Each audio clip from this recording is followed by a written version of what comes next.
હરે કૃષ્ણ સર્વને તમારું સ્વાગત છે ઇસ્કોન મેંગ્લોર શ્રી રાધા ગોવિંદ ટેમ્પલના 18 ડેઝ કોર્સમાં, જેમાં આપણે 18 અધ્યાય શીખીએ છીએ ભગવદ ગીતાના. અને આ કોર્સ ક્રિષ્ના મનીષદાસ પ્રભુ, જે આપણા ટેમ્પલના પ્રેસિડેન્ટ છે, એમના ગાઈડન્સમાં ચાલી રહ્યું છે. મારું નામ દેવલ છે અને આજે આપણે 11મો અધ્યાય જોવાના છે, વિશ્વરૂપ દર્શન ભગવાનનો. એના પહેલા આપણે મંગલાચરણ લઈ લઈએ અને પછી આપણે શરૂ કરીએ. જસ્ટ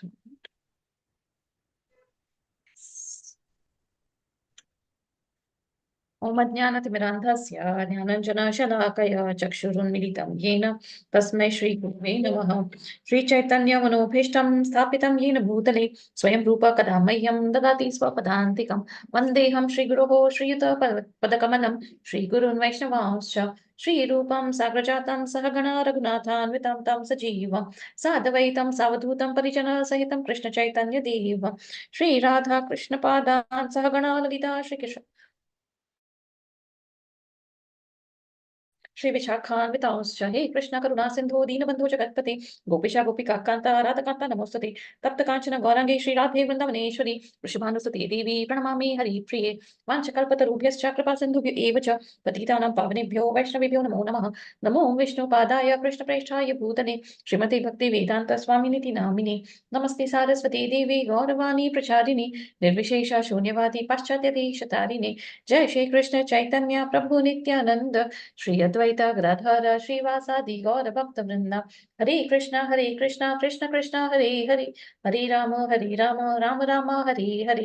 हरे कृष्णा कृष्ण कृष्ण हरे हरे, हरे राम राम राम हरे हरे. हरे कृष्णा कृष्ण कृष्ण हरे हरे, हरे राम राम राम हरे हरे. मूकं करोति वाचालं पंगुं लंघयेति गिरिं यत्कृपातमहं वन्दे परमानंद माधवम्. हरि ओम तत्सत्. So Hare Krishna once again, Sabane. हरे कृष्ण माताजी. Hare Krishna. Welcome Naina Mataji, Mayuri Mataji, Aarti Mataji, Bhakti Mataji, Mukti Mataji. Hare Krishna Sabane. Yes. આપણે શરૂ કરીએ આજનો અધ્યાય. 11મો અધ્યાય વિશ્વરૂપ દર્શન. તો અત્યારે આપણને ખબર છે વીઆર કરીને આવે છે, વર્ચ્યુઅલ રિયાલિટી. આંખમાં આપણે રાખીને આપણે જોઈ શકીએ છીએ, એકદમ કોઈ બીજી જગ્યાએ પહોંચી જાય છે એવું એક સાધન આવ્યું છે. તો એ વીઆર કહેવાય છે, પણ એકચ્યુઅલી આપણા આ ચેપ્ટરનું નામ છે વીઆર, વિશ્વરૂપ દર્શન. ભગવાનના સાક્ષાત વિશ્વરૂપનું દર્શન આપણે આજે કરશું. તેમનું યુનિવર્સલ ફોર્મ, સાર્વત્રિક સ્વરૂપ. તો ઝાંકી જોઈએ આપણે અધ્યાયની. તો વિરાટ સ્વરૂપ બતાવવાની અર્જુનની વિનંતી કરે છે. તો એ પહેલાથી ચોથા શ્લોકમાં આપણે જોશું કે કેવી રીતે વિનંતી કરે છે. અને પછી ભગવાન કૃષ્ણ તેમના વિરાટ સ્વરૂપનું વર્ણન કરે છે. તો એ 5 થી 8મા શ્લોકમાં આવે છે. અને પછી સંજય અર્જુનની દૃષ્ટિનું વર્ણન કરે છે ધૃતરાષ્ટ્રને. તો એ 9 થી 14મા શ્લોકમાં આવે છે. અને અર્જુનો જોવાનો અનુભવ, યવેનો અનુભવ વ્યક્ત કરશે અને શું બધું દૃશ્ય દેખાય છે. તો એ 15 થી 31માં આવશે. અને પછી કૃષ્ણ નો જવાબ આવે છે કે તું મારું સાધન બન. તો એ 32 થી 34 શ્લોકમાં આવે છે. અને અર્જુનની પ્રાર્થના, જે એક સ્તુતિ કરે છે બધું જોઈને, તો એ 35 થી 46 શ્લોકમાં કવર થશે. તો હવે આપણે ઘણા બધા અનુવાદ છે, ઘણા બધા શ્લોક છે. તો બધા જ શ્લોક હું નહીં કહું, તો બધા અનુવાદ હેન્ડ્સ રેઝ રાખજો, કારણ કે ઘણા બધા અનુવાદ આવવાના છે. સો યસ. અર્જુન ઉવાચ મતનુગ્રાહય પરમં ગુહ્ય આધ્યાત્મ સંશ્રિતમ યત ત્વયોક્તમ વચસ્તેન મોહોયમ વિગતો મમ. યસ. હરે કૃષ્ણ. યસ મુક્તિ માતાજી. હરે કૃષ્ણ માતાજી.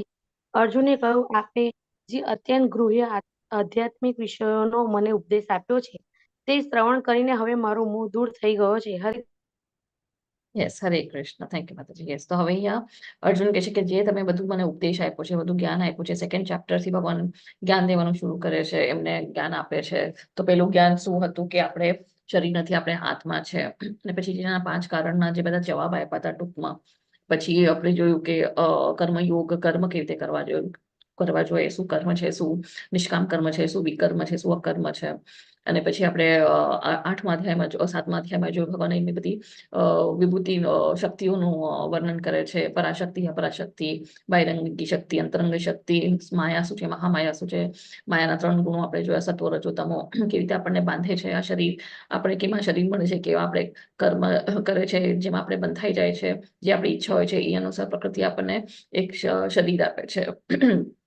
ચોર્યાસી લાખ યોનિઓમાંથી આપણે એક યોનિમાં આવી શકીએ છીએ, જે આપણા કર્મ છે, જેવી આપણી ઈચ્છા છે, અને એ કર્મના લીધે આપણે બંધ થાય છે, અને એ બંધનના લીધે આપણને બીજી બોડી મળે છે. તો એ બધું ભગવાને વર્ણન કર્યું હતું. અને પછી 8મા અધ્યાયમાં આપણે જોયું હતું કે મૃત્યુ સમયે આપણે ભગવાનને કેવી રીતે યાદ કરી શકીએ છીએ. બ્રહ્માજીનું આખું ટાઈમલાઈન આપણે જોયું હતું કે ક્યારે કેવી રીતે કલ્પના શરૂઆતમાં જ્યારે બ્રહ્માજી જાગે છે તો કેવી રીતે આખું સૃષ્ટિનું નિર્માણ થાય છે, અને જ્યારે સૂએ છે તો ત્યારે કેવું બધું ગર્ભોદક્ષાય વિષ્ણુમાં સમાઈ જાય છે, અને બ્રહ્માજીના અંતમાં બધું મહાવિષ્ણુમાં અંદર આવી જાય છે. મહાવિષ્ણુ જ્યારે શ્વાસ લે છે ભારે, શ્વાસ છોડે છે ભારે, તો ત્યારે બ્રહ્માંડ અને બ્રહ્માંડો ઉત્પન્ન થાય છે, અને દરેક બ્રહ્માંડમાં ગર્ભોદક્ષાય વિષ્ણુ હોય છે. અને ગર્ભોદક્ષાય વિષ્ણુમાં નાભીમાંથી 14 ગ્રહો આવે છે, જે કમળના ફૂલના ડાળખીમાં, અને જે કમળના ફૂલના ઉપર કોણ વિરાજમાન છે? બ્રહ્માજી વિરાજે છે. અને બધાના કણ કણમાં ક્ષીરોદક્ષાય વિષ્ણુ જે પરમાત્મા છે, આપણા હૃદયમાં વસે છે, દરેક જીવના હૃદયમાં. અને આપણે બધું જોયું કે ભગવાનને જાણવાના 3 તબક્કા, તો બ્રહ્મ જ્યોતિર, પરમાત્માને ભગવાન. અને પછી 9મા અધ્યાયમાં કે ભક્તિયુક્ત કર્મ કરે છે તો આપણે ભગવાન પાસે જઈ શકીએ છીએ, ભગવાનને પ્રાપ્ત કરી શકીએ છીએ, એ સિદ્ધિમાં આવી શકીએ છીએ. જે રાજગુહ્ય જ્ઞાન જોયું કે ભગવાનને આપણો શું સંબંધ હતું, એનો કે આપણે ભગવાનના અંશ છે, એ આપણું ભગવાન સાથે સંબંધ છે, આપણે ભગવાનમાંથી આવેલા છે, સનાતન અંશ છે, જીવેર સ્વરૂપો હે કૃષ્ણ નિત્ય દાસ, કે આપણે ભગવાનના હંમેશા દાસ રહેવાના છે. અને શું આપણું લક્ષ્ય છે મનુષ્ય જીવનનું, કે આપણે ભગવાનના પાછા ધામે જઈ શકીએ, પાછા ઘરે ભેગા થઈ શકીએ, એમની સેવામાં લાગી શકીએ. તો એ એકચ્યુઅલી આપણું લક્ષ્ય છે. તો એ ગુહ્ય તમામ જ્ઞાન છે જે 9મા અધ્યાયમાં જોયું. ગઈકાલના અધ્યાયમાં આપણે શું જોયું? 10th ચેપ્ટરમાં બધી વિભૂતિઓ જોઈ, જે શ્રેષ્ઠ વિભૂતિ છે. તો એ આપણે જોઈએ. અને હવે આજે ને વિશ્વરૂપ દર્શન જોવા છે કે કેવી રીતે ભગવાન એમ તો એમના ગોલક ધામમાં છે, પણ બધું એમની શક્તિઓથી બધું આધારિત છે. બધા ગ્રહો ને બધું કેવું વ્યવસ્થિત ફરી રહ્યું છે, બધા બ્રહ્માંડો ને બ્રહ્માંડની સૃષ્ટિનું કેવી રીતે નિર્માણ થાય છે, એમની ઈચ્છા અનુસાર બધું થાય છે. ઈચ્છા કરે છે, એ પ્રકૃતિની એક નજરે જોઈ છે, અને બધા પ્રકૃતિમાં બધા જીવોના બીજ ઉત્પન્ન થાય છે, અને કેવી રીતે આખું સૃષ્ટિનું સર્જન થાય છે. તો એ બધું જ્ઞાન ભગવાને અર્જુનને આપ્યું. ભગવાન અર્જુન અહીંયા કહે છે કે હવે એનું આ બધું સાંભળીને મોહ દૂર થયો છે, હવે એ જ્ઞાનમાં પાછો આવી ગયો છે. જે ભ્રમિત હતો એટલે વિષાદમાં હતો. વિષાદમાં કેમ હતો? કારણ કે ભગવાન એને યોગ માયામાં નાખ્યા છે. એ જાણતો નથી કે ભગવાન છે, એટલે ભગવાન ધરાવતી એને વિષાદમાં નાખ્યા હતો, કન્ફ્યુઝનમાં નાખ્યા હતા કે એ આ બધા પ્રશ્ન પૂછે. કોના માટે પૂછે? જે કલયુગમાં આવવાના લોકો છે, જે વાંચવાના નથી, સાંભળવાના નથી, સમજવાના નથી, ભગવાન શું છે જાણવાની કોશિશ પણ નહીં કરે. તો એ લોકો માટે છે, જે પ્રયાસ કરશે કે એકચ્યુઅલી આપણું જીવનનું પર્પસ શું છે, અને આવી રીતે આપણે કર્મ કરશું, ને આવી રીતે આપણે ભક્તિ કરશું. ભક્તિ શું છે? ભક્તિ યોગ જ છે, જે એકચ્યુઅલી ગીતાનો સાર છે. કર્મયોગ ગીતાનો સાર નથી. ભગવાન કહે છે ને કે જેટલું તમે દાન, તપ, યજ્ઞ કરશો, કે ખાલી સકામ કર્મ કરશો, કે ખાલી વેદાસ વાંચશો, કે ધ્યાન યોગ કરશો, એનાથી હું નહીં પ્રાપ્ત થાવ. તો એનાથી સતત કીર્તયંતોમાં, કે જે મારું ભજન કરે છે, જે મારી ભક્તિ કરે છે, મત ભક્તો મદયાજી મામ નમસ્કૃ, કે તું મારી જ ભક્તિ કર, મને મનમાંથી ચિંતન, મારું જ મનથી ચિંતન કર, મારી જ પૂજા કર, અને તું મારા શરણે આવ, તો તું આ બધા ભૌતિક જગતથી તું મુક્ત થાઈશ, જન્મ મૃત્યુથી મુક્ત થાઈશ. આપણે વારંવાર ભગવાનને કેટલા સાંભળ્યું છે, અને ભગવાન કહે છે તત્શુણું તે સાંભળે કેવી રીતે તું આ જે માયાના પ્રકોપમાંથી તું મુક્ત થાય. 3 દેવીઓ છે, સત્વ રજો તમો ગુણ, આ જે માયાની શક્તિઓ છે, એનાથી આપણે કેવી રીતે પાર્સ કરી શકે છે. પણ આપણે જયારે ભગવાનના શરણે આવશું તો ભગવાન આપણે તરત એમની પાસે બોલાવી લે છે.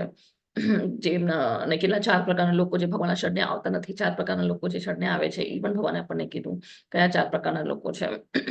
અને કેવી રીતે ભક્તિ કરીને, ભક્તિયુક્ત સેવામાં લાગીને ભગવાનની જે પણ તમે કાર્ય કરો, નિયત ફર્જ તો કરવાનો જ છે, નિયત ફર્જ તો આપણે નિભાવવાનો છે. પણ એમાં પણ ભગવાનને આપણે જયારે વચ્ચે રાખીએ, યદ કરોશી યદ અચનાસી યદ જુહોસી તદાસી યદ, કે જે પણ તું ખાય છે, જે પણ તું કરે છે, જે પણ તું અર્પણ કરે છે, જે પણ તું દાન કરે છે, તપ કરે છે, યજ્ઞ કરે છે, મને અર્પણ કરીને કરે, કે ભગવાન માટે આપણે કરવા જોઈએ. કેવા કાર્ય કરવા છે? યજ્ઞની જેમ કાર્ય કરવાના છે, કે કાર્ય એવી રીતે કરે છે. 4 વર્ણ આપ્યા હતા, બ્રાહ્મણ, ક્ષત્રિય, વૈશ્ય, શૂદ્ર. તો એ વર્ણ કેમ બનાવ્યા હતા? ગુણના હિસાબે બનાવ્યા હતા, જેથી કામ કરીને યજ્ઞની જેમ કામ થઈ જાય. યજ્ઞથી શું થાય છે? પછી ભગવાન પ્રસન્ન થાય છે, ઇન્દ્રદેવ પ્રસન્ન થાય છે, આપણને અનાજ મળે છે, વરસાદ મળે છે, અનાજ મળે છે. અનાજથી આપણે શું કરવાનું છે? ભગવાનને ભોગ ધરાવવાનું છે, અને પછી પ્રસાદની જેમ ખાવાનું છે. તો એનાથી આપણી પ્યોરિફિકેશન થાય છે. તો જે બધું આ બધું જ્ઞાન જયારે ભગવાને અર્જુનને આપ્યું, તો અર્જુન હવે કહે છે કે મારું મોહ દૂર થયો છે. એટલે અહીંયા એનું આભાર પ્રકટ કરે છે. એટલે આપણે પણ જયારે ભગવાનની સ્તુતિ કરતો હોય, આજે જ મેં સાંભળ્યું એક લેક્ચરમાં, કે આપણે જયારે ભગવાન પાસેથી કંઈ માંગવું હોય, કંઈ આપણને ઈચ્છા હોય, તો ભગવાન સામે કેવી રીતે પ્રકટ કરવાની, કે ભગવાન આપણી પૂર્તિ કરી શકે છે. તો પહેલા તો આપણે ભગવાનની મહિમા કરવાની છે કે ભગવાનને ગ્લોરીફાય કરવાનું છે અને પછી બીજું આપણે એવી રીતે શું કહેવાય નમ્રતાથી આપણે એમને પ્રાર્થના કરવાની છે કે આપણામાં તો કાંઈ લાયકાત નથી, પણ તોય ભગવાન આપણને એટલું દયામાયાથી આપણને બધું આપ્યું છે, ગ્રેટિટ્યુડ આપવાનું છે, આપણે આભાર વ્યક્ત કરવાનો છે કે તમે આપણને બધું અનાજ આપે છે, રહેવા માટે આપણી પાસે છત છે, કપડાં છે, એટલે બધું આપણને આપ્યું છે, એટલે આપણે સુખી છે, બધું આપણને ભગવાન એક દીકરાની જેમ આપણને બધું પ્રોવાઈડ કરે છે. એક સંતાન કેમ કે આપણે માતા પિતા સંતાન માટે બધું કરે છે, એ રીતે ભગવાન આપણી માટે કરી રહ્યા છે પિતાની જેમ. તો એવી રીતે આપણે આભાર વ્યક્ત કરવાનો છે, સવારના ઉઠીને આપણે આભાર વ્યક્ત કરવાનો છે કે તમે આજે એટલો નવો દિવસ આપ્યો કે આપણે હજી જીવી શકીએ છીએ. અને સુતા પહેલા પણ આપણે પ્રાર્થના કરવી જોઈએ કે આખો દિવસ ભલે ચેલેન્જિંગ રહ્યો પણ તમારા કૃપાથી વ્યવસ્થિત બધું જીવી શક્યા. તો એ એવી રીતે આપણે આભાર વ્યક્ત કરવાનો છે. તો અહીંયા પણ અર્જુન એ આભાર વ્યક્ત કરે છે અને પછી તમારે છેલ્લી ચોથો સ્ટેપ છે, તો તમે પછી તમને જે માંગવું હોય ભગવાન પાસે તમે એવી રીતે માંગો ને એવી રીતે પ્રાર્થના કરો. પણ પહેલા ડાયરેક્ટ આપણે જેને ભગવાનને માંગશું કે મને આ જોઈએ છે, તો ભગવાન કઈ પૂર્તિ નથી કરવાના. આપણે ભગવાન માટે શું કર્યું, આપણે ભગવાન માટે શું સમર્પણ કર્યું, કે ભક્તિ કરી, કે શું સેવા ભાવ આપી કે ભગવાન આપણા પરથી પ્રસન્ન થાય. અને ભગવાન અહીંયા કહે છે કે એના જે ભક્તો હોય છે, જે એમને મિત્ર માને છે, જે હંમેશા એમનું ચિંતન કરે છે, તો ભગવાન એમનું રક્ષણ કરે છે, એમને મિત્ર માને છે. આપણે એટલા બધા શ્લોક જોયા છે, મહાનવેન્દ્ર પુરીની આપણે કથા જોઈ હતી. તો જેવા શુદ્ધ ભક્તો હોય છે ભગવાનને એમને એકદમ ગાઢ રીતે સંકળાયેલા હોય છે શુદ્ધ ભક્તો ભગવાન સાથે. અને એ ઉચ્ચ કોટીના યોગી હોય છે, જે ભગવાનને હંમેશા સતત ભક્તિ કરતા હોય છે, એકદમ શુદ્ધ ભાવમાં, પ્રેમ ભાવથી અને બીજો કોઈ વિકલ્પ નહીં, એકદમ અનન્ય ભાવથી જે ભક્તિ કરે છે. હરે કૃષ્ણ. યસ. તો હવે અહીંયા અર્જુને પહેલા જ કૃષ્ણનો સર્વોપરિતા માંગી દીધા. ગઈકાલે આપણે જોયું અર્જુને એ શ્લોકમાં કહ્યું પરમધામ પરમ બ્રહ્મ પરમધામ. તો પછી કે તમે જ પરમધામ છો, તમે જ પરમ પુરુષ છો, તમે જ બધાનો આધાર છો, તમે જ બધાનો આશ્રય છો, એટલું બધું ખબર છે ને સ્વીકાર લીધું હતું કે કૃષ્ણ સર્વોપરિતા વિશેની ખાતરી છે. તો પછી કેમ એ વિરાટ સ્વરૂપની માંગ કરે છે? શું લાગે છે કે કેમ એને વિશ્વ સ્વરૂપનું દર્શન જોયે છે, વિરાટ સ્વરૂપના દર્શન કરવા છે?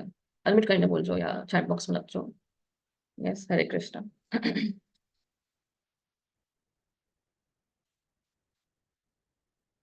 હરે હરે કૃષ્ણ. યસ. હરે કૃષ્ણ. અર્જુને પહેલેથી જ અર્જુનને તો ખબર જ હોય છે કૃષ્ણની સર્વોપરિતા, કેમ કે એને તો દિવ્ય ચક્ષુ ભગવાન આપેલા હોય છે, એટલે બધું જાણે છે. પરંતુ ભવિષ્યની પેઢી માટે અથવા તો ભવિષ્યનું એક સર્ટિફાઈડ થવા માટે થઈને અર્જુન માગણી કરે છે કે મને તમારા વિરાટ સ્વરૂપના દર્શન કરાવો.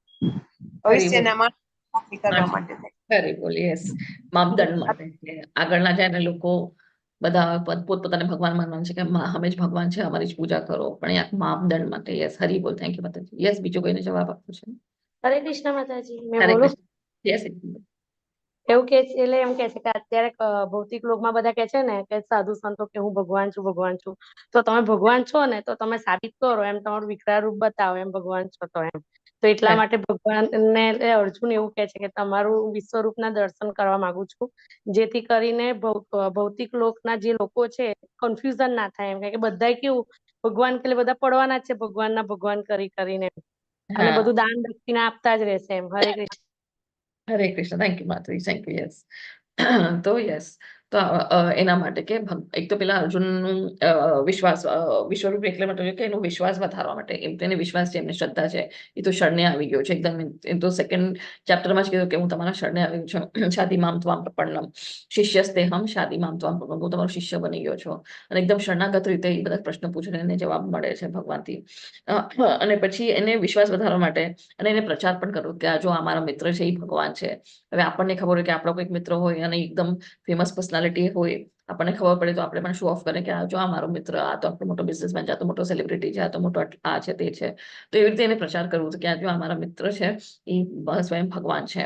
અને બીજું છે કે જે હાજર નહોતા, એટલે કોણ હાજર નહોતો? જે કલયુગના લોકો જે હાજર નહોતા, એમને ખબર છે કે હવે ભગવાન કોણ છે, ક્યાં ખબર છે, ક્યાં લખ્યું છે, બધા કે ક્યાં લખ્યું છે. તો અહીંયા આવી રીતે આ વિશ્વરૂપ દર્શનનો જયારે ચેપ્ટર વાંચે છે એમાં ખુદ ભગવાનનું બતાવે છે શું મહિમા છે. એક તો એમ તો આગળના બધા ચેપ્ટર્સમાં ભગવાનની મહિમા આપણે જોઈતી, 7th ચેપ્ટરમાં, 8th ચેપ્ટરમાં, 9th ચેપ્ટરમાં, 10th ચેપ્ટરમાં બધી વિભૂતિઓ જોઈતું. તો પણ અહીંયા એ એકચ્યુઅલ સાક્ષાતથી દર્શન કરાવે છે અને એનું વર્ણન કરે છે. તો જે હાજર નહોતા એના માટે એ માપદંડ છે. અને જે આગળના ફ્યુચરમાં જ્યાં બધા બાબા આવવાના છે કે અમારો જ ફોટો રાખો, અમારી જ પૂજા કરો, બીજા બધા ભૂલી જાઓ દેવી દેવતાઓને, અમારી જ પગની સેવા કરો, શું કહેવાય,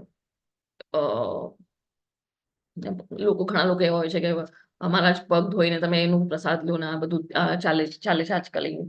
અને એવી બધી સાયલેન્ટ ગાડીઓમાં ફરતા હોય છે બાબાઓ, અને એટલા 10,000 20,000 ટિકિટ હોય છે એ લોકોની, VIP એન્ટ્રી એમના ખાલી દર્શન કરવા માટે.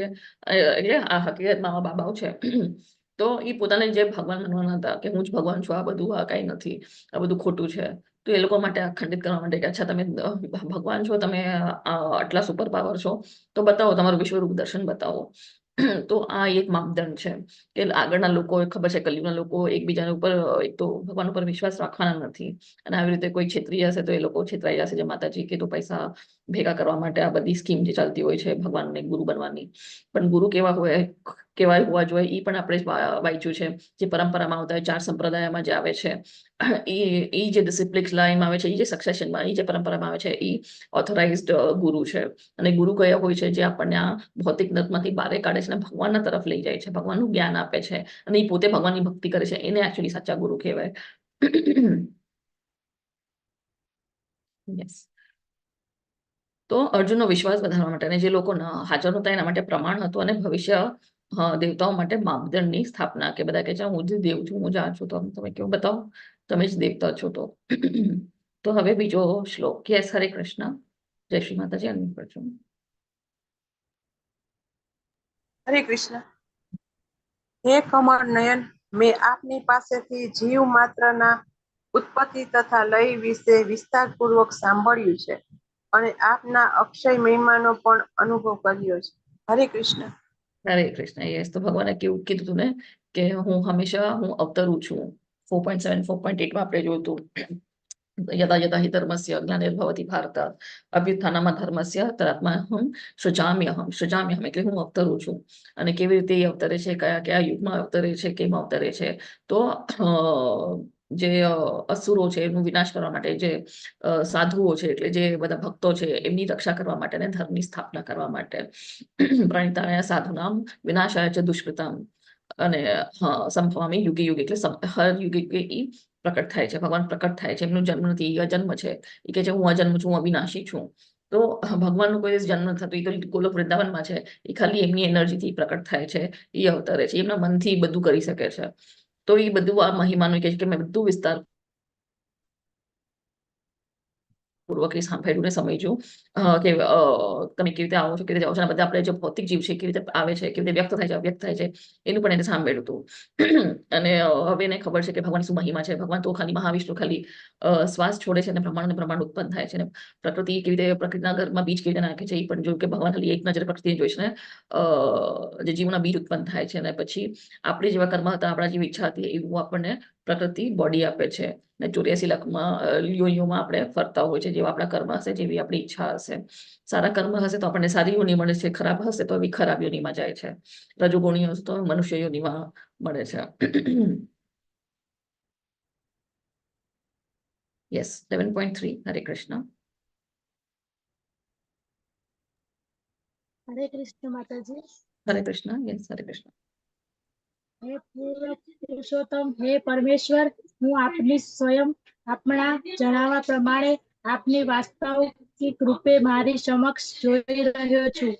તેમ છતાંય આપ આ દ્રશ્ય જગતમાં કેવી રીતે પ્રવેશ્યા છો એ જોવા મારી ઈચ્છા છે. આપણે એ જ સ્વરૂપનું હું દર્શન કરવા ઈચ્છું છું. હરે કૃષ્ણ માતાજી. હરે કૃષ્ણ. થેન્ક યુ માતાજી. તો અહીંયા સોરી પોઈન્ટ ભૂલી ગઈ પાછલા શ્લોકમાં. તો અહીંયા કહે છે કમલ નયન. કમલ નયન કેમ? કારણ કે ભગવાનની હંમેશા સ્તુતિ કમલથી થાય છે. કમલનો એટલો ફૂલ એટલો સરસ છે, એટલો સુંદર છે. તો એટલે ભગવાનનું પણ જે પણ છે એ બધું અત્યંત સુંદર છે. એટલે કમલ નયન, કમલ મુખ, કમલ ચરણ. તો આપણે કમલથી જયારે એમને કમ્પેર કરે છે, એટલે આપણે પણ જાણવું જોઈએ કે ભગવાનના જે શુદ્ધ ભક્તો હોય છે, પ્રિય ભક્તો હોય છે, એ હંમેશા ભગવાનની કમલથી સ્તુતિ કરે છે. તો ભાગવતમાં બધી કથા જે છે, બધી પ્રાર્થનાઓ છે, કુંતી મહારાણીની, ભીષ્મદેવની, રુદ્ર ગીત છે, પ્રહલાદ મહારાજની, તો એ બધા કેવી રીતે ભગવાનની સ્તુતિ કરે છે, એ આપણે જયારે વાંચીએ, સાંભળીએ, તો આપણને પણ ખબર પડે છે કે કેવી રીતે ભગવાનની સ્તુતિ કરવી જોઈએ. અને અહીંયા એ કહે છે કે સ્વયં આપના જણાવ્યા પ્રમાણે આપના વાસ્તવિક રૂપ. તો એ કે છે આ ભગવાનનું શું છે? વાસ્તવિક તે રૂપમ દૃષ્ટમ ઈચ્છામી તે રૂપમ. તો એ અહીંયા જોઈ છે કે આ ભગવાનનું વાસ્તવિક રૂપ છે, જે આ દ્વિજભૂત સ્વરૂપ છે ભગવાનનું સુંદર. શ્યામ સુંદર મુરલી મનોહરી જે રૂપ છે એ એકચ્યુઅલી ભગવાનનું વાસ્તવિક રૂપ છે. તો પેલા ભગવાને કીધું કે મને જે લોકો માને છે કે હું અવિકાર હતો, કે મારો કોઈ આકાર નહોતો, હું ખાલી એક શક્તિ હતો ને પછી આવું છું મનુષ્યના રૂપમાં આવું છું, તો એ લોકો કોણ હોય છે? અબુદ્ધ થયા, મૂર્ખ લોકો હોય છે. પણ આ ભગવાનનું વાસ્તવિક રૂપ છે. અને આમ પોતે અર્જુન કહે કે મારી સમક્ષ હું તમને જોઈ રહ્યો છું, અને તું પણ એને જાણો છે કે આ દૃશ્ય જગત એટલે આ ભૌતિક જગતમાં કેવી રીતે પ્રવેશે છે, કેવી રીતે વ્યાપ્ત થાય છે. તો એને જાણવું છે અને એના દર્શન કરવા છે, અને એની ઈચ્છા વ્યક્ત કરે છે કે મારી ઈચ્છા છે તો આપણા સ્વરૂપના દર્શન કરવાનું ઈચ્છું છું. ઈચ્છા કરે છે એટલે રિક્વેસ્ટ કરે છે કે મને તમારું વિશ્વરૂપનું દર્શન જોવા છે, કેવી રીતે તમે આ ભૌતિક જગતમાં પ્રવેશો છો. તો શું આપણે પણ કૃષ્ણનું વિશ્વરૂપ બતાવવાની માંગ કરી શકીએ? તમને શું લાગે છે? હા કે ના પણ જવાબ આપી શકો છો. યા ચેટ બોક્સમાં લખી શકો. કૃષ્ણ માતાજી ન કરી ના શકીએ. ના કરી ના શકીએ. કરી શકીએ. યસ, ના કરી શકીએ. હરી બોલ. યા કારણ કે આપણે એ લેવલમાં નથી, અર્જુનના લેવલમાં નથી, શુદ્ધ ભક્તિના ભાવમાં જ નથી કે આપણે એમની ઈચ્છા પ્રકટ કરી શકાય. યસ, આપણે પ્યોર ભક્તિના ભાવમાં આવી જશું, ભગવાનના મિત્ર હશું, આપણને સમજાઈ જશે કે આપણું શું રિલેશન છે, ભગવાન જયારે આપણે સમક્ષ હશે તો આપણે ત્યારે એમને કદાચ રિક્વેસ્ટ કરી શકીએ. પણ અત્યારના આપણે માંગ ના કરી શકીએ કારણ કે આપણે એકલી ભક્તિનો ભાવ જ નથી, આપણે એ પ્લેટફોર્મમાં જ નથી, એ લાયકાત જ નથી, એલિજિબલ નથી. તો અહીંયા 11.4 શું કહે છે અર્જુન? હરે કૃષ્ણ. યસ, મુક્તિ માતાજી. હરે કૃષ્ણ માતાજી. હે પ્રભુ, હે યોગેશ્વર, જો હું આપણને આપણા વિશ્વરૂપના દર્શનનો અધિકાર લાગતો હોઉં તો કૃપા કરીને મને આપણા અને અનંત વિશ્વરૂપના દર્શન આપો. હરે કૃષ્ણ. યસ, તો અહીંયા અર્જુન કહે છે અગર હું લાયક લાગતો હું તો, અધિકારી હું તો એની એટલે રિક્વેસ્ટ કરે છે અગર હું અધિકારી હું તો તમે મને તમારા વિશ્વરૂપનું દર્શન આપો. અનંત વિશ્વરૂપ, અનંત એટલે એકદમ અનલિમિટેડ છે. ભગવાને કીધું મારી તો બધી શક્તિઓ અમર્યાદિત છે. જે ગઈકાલે આપણે જોયું તો ભગવાન કહે છે મારી તો આટલી બધી વિભૂતિઓ છે, અમર્યાદિત છે. તો હું ખાલી અમુક દેખાડીશ નહીં, કે છે કે આ ખાલી સ્કૂલિંગ માત્ર છે. જે ભૌતિક જગત છે એ એકદમ એક ટીઝર ટ્રેલર છે, એટલે માત્ર એમનું એક ફ્રેગમેન્ટલ પોર્શન છે, આટલો અંશ જેટલું જ છે આખું આ ભૌતિક જગત, જેટલા બ્રહ્માંડો અને બ્રહ્માંડો છે. તો અહીંયા એટલે કહે છે કે તમારું જે અનંતનું વિશ્વરૂપ છે એનું એને દર્શન કરવા છે, કે ભગવાન કેટલા અનલિમિટેડ છે એ એમને જોવું છે. હવે 11.5 ભગવાન શું કહે છે? શ્રી ભગવાન ઉવાચ પશ્ય મે પાર્થ રૂપાણી શતશોસ્થ સહસ્રશઃ નાના વેધાની દિવ્યાની નાના વર્ણાકૃતિની ચ. યસ, જય શ્રી માતાજી. હરે કૃષ્ણ. હરે કૃષ્ણ. પૂર્ણ પુરુષોત્તમ પરમેશ્વર બોલ્યા, હે અર્જુન, હે પાર્થ, હવે તું મારી વિભૂતિઓને જો. સેંકડો હજારો પ્રકારના દૈવી તથા વિવિધ વર્ણોવાળા રૂપોને જો. હરે કૃષ્ણ. હરે કૃષ્ણ. યસ, તો હવે આ ભગવાન એની રિક્વેસ્ટ ફૂલફિલ કરે છે. ભગવાન જે એના ભક્તો એમને માંગશે, શુદ્ધ ભક્તો, તો ભગવાન એની પૂર્તિ કરે છે. ભગવાન કોઈ દિવસ એમના ભક્તોને નિરાશ નથી કરતા. તો ભગવાન અહીંયા કહે છે કે હવે તું આજે મારી વિભૂતિઓ છે એ જો, સેંકડો ને હજારો પ્રકારના દૈવી તથા વિવિધ વર્ણોના રૂપને જો. તો આ જે વિશ્વરૂપ દર્શન છે, આ વિશ્વરૂપ ભગવાનના જે બીજા બધા તત્વ છે, જેમ ભગવાનનું કૃષ્ણનો તો ગોલોક વૃંદાવન છે જ આધ્યાત્મિક જગતમાં, પછી ભગવાનનું અયોધ્યા છે, રામ ભગવાનનું અયોધ્યા છે, મથુરા, જગન્નાથ, દ્વારકા, બધા ભગવાનના વૈકુંઠ છે, નરસિંહદેવનું વૈકુંઠ છે, વામનદેવનું વૈકુંઠ છે, એ બધા વૈકુંઠ છે. જે પણ વિષ્ણુ તત્વ કે ભગવાનના જે અવતારો છે એ બધા વૈકુંઠ છે. પણ જ્યાં વિશ્વરૂપ દર્શન છે એનું કોઈ વૈકુંઠમાં કોઈ સ્થાન નથી. તો એ ટેમ્પરરી મેનિફેસ્ટેશન, એ ટેમ્પરરી છે, એ ખાલી આ ભૌતિક જગત માટે ભગવાનના દર્શાવે છે. તો કોના માટે દર્શાવે છે? જેને ભગવાનના આકાર ઉપર કઈ વિશ્વાસ નથી, કે પ્રમાણ જોઈએ છે કે ભગવાન છે કે નહીં. તો જે લોકો ભક્તિના ભાવમાં એટલા નથી, તો એમના માટે, કે એ લોકોને આપણે કહી શકીએ કે તમે આ વિશ્વરૂપ, એ લોકોને વિશ્વરૂપમાં ઇન્ટરેસ્ટ હોય છે. જે પ્યોર ભક્તો હોય છે, જે શુદ્ધ ભક્તો હોય છે, એ લોકોને ભગવાનના કોઈ આ વિશ્વરૂપના દર્શનમાં ઇન્ટરેસ્ટ નથી. એમને ભગવાનના બસ આ દ્વિજભૂત સ્વરૂપ જે છે ભગવાનનો, શ્યામ સુંદર મુરલીનો, એમાં જ ઇન્ટરેસ્ટ હોય છે. એમને બીજા બધા કોઈ ગ્રહોમાં પણ ઇન્ટરેસ્ટ નથી, સ્વર્ગલોકમાં ઇન્ટરેસ્ટ નથી, બ્રહ્મલોકમાં પણ ઇન્ટરેસ્ટ નથી, કે આ વિશ્વરૂપ દર્શનમાં પણ ઇન્ટરેસ્ટ નથી. તો આ ખાલી જેમ ભૌતિક જગતમાં જે લોકો હોય છે, જેને વિશ્વાસ વધારવા માટે, વિશ્વાસ આવે બેસે ભગવાન ઉપર, એટલે આ વિશ્વરૂપ દર્શન ખાલી દેખાડે છે. પણ આનું કોઈ પરમનન્ટ સ્થાન નથી, વૈકુંઠ નથી. એનો મતલબ અહીંયા ઈ છે. તો ભગવાન હવે એનું વર્ણન કરે છે કે કેટલા એમનું વિશ્વરૂપ કેવું છે. તો હજારો હજારો ભુજાઓ દેખાશે, એટલું બધું આનંદ, એવું પ્રકારનું બધું વર્ણન કરે છે. તો હવે આનું વર્ણન જોઈએ આપણે અહીંયા. યસ, છઠ્ઠો શ્લોક. યસ, નયના માતાજી, મયુરી માતાજી, હરે કૃષ્ણ. પેલી લેવો છે આહિર માતાજી, અશ્વિની માતાજી, યસ બધા છે. માતાજી હરે દંડવત પ્રણામ. હે ભારતનું હું શ્રેષ્ઠ. હવે અહીં આદિત્યો અને વસ્તુઓમાં રુદ્ર, અશ્વિનો, મીની, કુમારો, મરુતો તથા અન્ય દેવતાઓમાં વિભિન્ન રૂપોને જો, એવા અનેક અશ્વમય રૂપોને જો, અને તેમને પૂર્વ કોઈ કારણે જોયા નથી ને કે સાંભળ્યા નથી. હરે કૃષ્ણ. કૃષ્ણ. થેન્ક યુ માતાજી. યસ, તો અહીંયા ભગવાન શું કહે છે કે આ જે રૂપ છે એ કેવું છે, તેમાં આદિત્યો આપણે જોયા હતા કેટલા આદિત્ય છે, તો 12 આદિત્ય છે, 11 રુદ્ર છે, 11 રુદ્ર છે, અશ્વિની 2 અશ્વિની કુમાર છે, 8 વસુઓ છે, અને 49 મરુતો છે. તો આ બધા જે છે એ બધા અહીંયા બધું ભેગા થશે, બધું દેખાડશે ભગવાન કેટલો એના રૂપો છે. અને પછી અહીંયા કહે છે કે અનેક ઐશ્વર્ય રૂપને જો, જેમને પૂર્વ પેલા કોઈ જોયા જ નથી. આ વિશ્વરૂપ પેલા સૌથી પહેલા અર્જુનને દર્શન થયા છે. એના પહેલા કોઈ ભગવાને કોઈને વિશ્વરૂપ દર્શન દેખાયા જ નથી. તો અહીંયા ભગવાન કહે છે કે કોઈ આ બધું આટલું બધું જોયું નથી ને સાંભળ્યા પણ નથી. તો અહીંયા આપણને દેખાય છે આ ભગવાનના બધા વિવિધ રૂપ. જે આગળ આવશે ફોટા અલગ અલગ, તો આ 2 અશ્વિની કુમારો દેખાય છે. પછી ભગવાન બધા રુદ્ર દેખાય છે, 11 રુદ્ર છે, 12 આદિત્ય છે, 8 વસુઓ છે. પછી હા, અહીંયા શા માટે ખાલી અર્જુન જ વિશ્વરૂપ જોઈ શકે છે? મહાભારતના યુદ્ધ ભૂમિમાં ખાલી અર્જુન જ જોઈ શકે છે વિશ્વરૂપ. શું લાગે છે કેમ?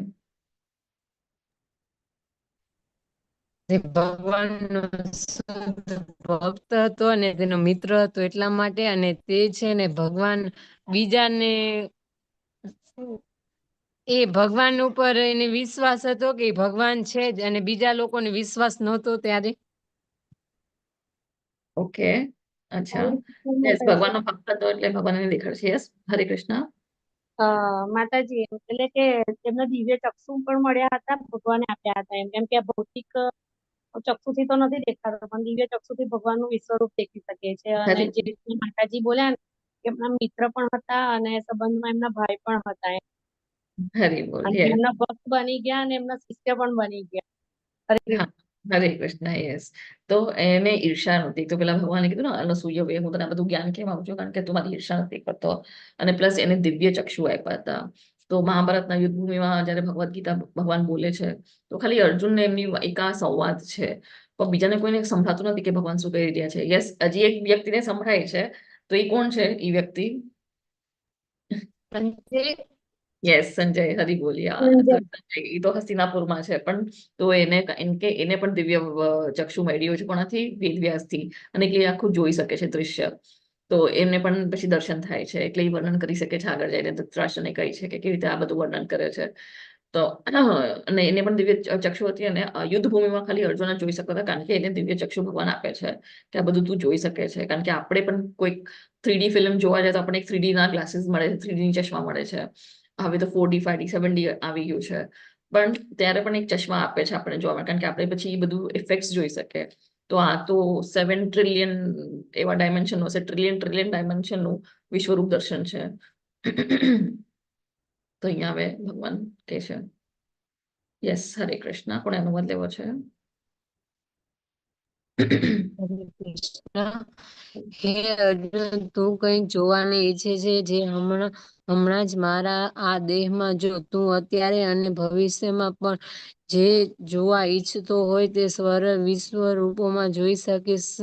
અહીં એક જ સ્થાનમાં સ્થાવર અને જંગમ બધું જ સંપૂર્ણ અસ્તિત્વ જ છે. હરે કૃષ્ણ. હરે કૃષ્ણ. યસ, તો અહીંયા હવે ભગવાન કહે છે કે તને જે જોવું છે, તને પછી પાછલા જન્મનું જોવું છે, તને હમણાં અત્યારના શું થઈ રહ્યું છે એ જોવું છે, કે તને ભવિષ્યનું પણ જોવું છે, બધું ત્રિકાલ એને બધું દેખાઈ જશે. પેલાનું, પાછલા જન્મનું કે અત્યારનું, જે એની ઈચ્છા છે એ બધું દેખાઈ જશે. તો જયારે ભગવાને દુર્યોધનને જે દેખાડ્યું હતું, મેં કીધું હતું વિશ્વરૂપ એક મિની વર્ઝન, તો એ મિની વર્ઝનમાં ફ્યુચર નહોતું, એમાં ભવિષ્યકાળ નહોતું. ભૂત ભવિષ્ય ને અહીંયા તો બધું જ છે, ભૂત ભવિષ્ય અને વર્તમાન બધું જ આવી જશે. પણ જે દુર્યોધનને દેખાડતું એ ખાલી ત્યારનું દેખાડતું, વર્તમાનનું. એને ભવિષ્ય કે કઈ નહોતું દેખાતું. એ જે કાલ પોષણ હતો એ દુર્યોધન નહોતો દેખાડ્યો. પણ અહીંયા ભગવાન કહે છે કે તું જે ઈચ્છા કરે છે તને બધું અહીંયા દેખાશે, ભવિષ્યનું પણ. જેની ઈચ્છા છે. અને પછી અહીંયા ભગવાન કહે છે કે એમાં જે પણ છે, જે સ્થાવર છે કે જે જંગમ છે, જે બધું જ છે એ બધું સંપૂર્ણ અવસ્થિત અહીંયા છે, બધું દેખાશે એને એક જગ્યામાં બેસીને. આપણે એક જગ્યામાં બેસીને અત્યારે આપણા ગલીના બારે શું થાય છે ખબર નથી, શહેરના બારે શું થાય છે ખબર નથી, બીજી દુનિયામાં શું થાય છે, એટલે દુનિયાના બીજા દેશોમાં શું થાય છે આપણને ખબર નથી. યસ, હવે આપણને લાઈવ ન્યૂઝ ને બધું ચેનલ્સ આવે છે તો આપણને જોઈ શકે છે, ખબર પડે છે કે ક્યાંક સોરી કંઈક ઇન્સિડન્ટ થઈ ગયો, કંઈક ઇવેન્ટ આવી ગયો, ક્યાંય સુનામી કે ક્યાંય ફ્લડ આવી ગયું, કે કોઈ કંઈક ઇવેન્ટ ચાલે છે, ક્રિકેટ ચાલે છે કે સ્પોર્ટ્સ ચાલે છે, ઓલિમ્પિક્સ હમણાં હતી, તો એ જરા આપણને હવે ટીવીમાં લાઈવ ટેલિકાસ્ટ થાય છે. પણ અહીંયા આપણે ઘર બેસીને અત્યારના તમે બેઠા હશો તમને ગલીના બાજુ સુધી આપણને દેખાશે નહીં, બીજા રૂમમાં શું થાય છે આપણને નથી દેખાતું, એક જગ્યામાં બેસીને દિવાલ હોય છે તો. કારણ કે આપણી આ ઇન્દ્રિયો છે એ ઓલી છે, ઓલી લિમિટેડ છે. પણ અહીંયા અર્જુનને એક જ જગ્યાએ બેસીને બધું આખા બ્રહ્માંડનું બધું દેખાય, બધા આટલા સેંકડો બ્રહ્માંડો છે એ દેખાશે. તો ત્યાં કેમ? કારણ કે દિવ્ય ચક્ષુ આવે છે, આવી રીતે 3D ક્લાસીસ જે આપણને પેલા 3D પિક્ચરમાં આવતા હતા. હવે યસ 11.18 11.8 સોરી. યસ, જય શ્રી માતાજી. હરે કૃષ્ણ. હરે હરે કૃષ્ણ. કૃષ્ણ. યસ, જય શ્રી. પરંતુ તું મને તારી આ વર્તમાન આંખે જોઈ શકીશ નહીં, તેથી હું તને દિવ્ય નેત્રો આપું છું. હવે તું મારા યોગ અને ઐશ્વર્યને જો. હરે કૃષ્ણ. હરે કૃષ્ણ. યસ.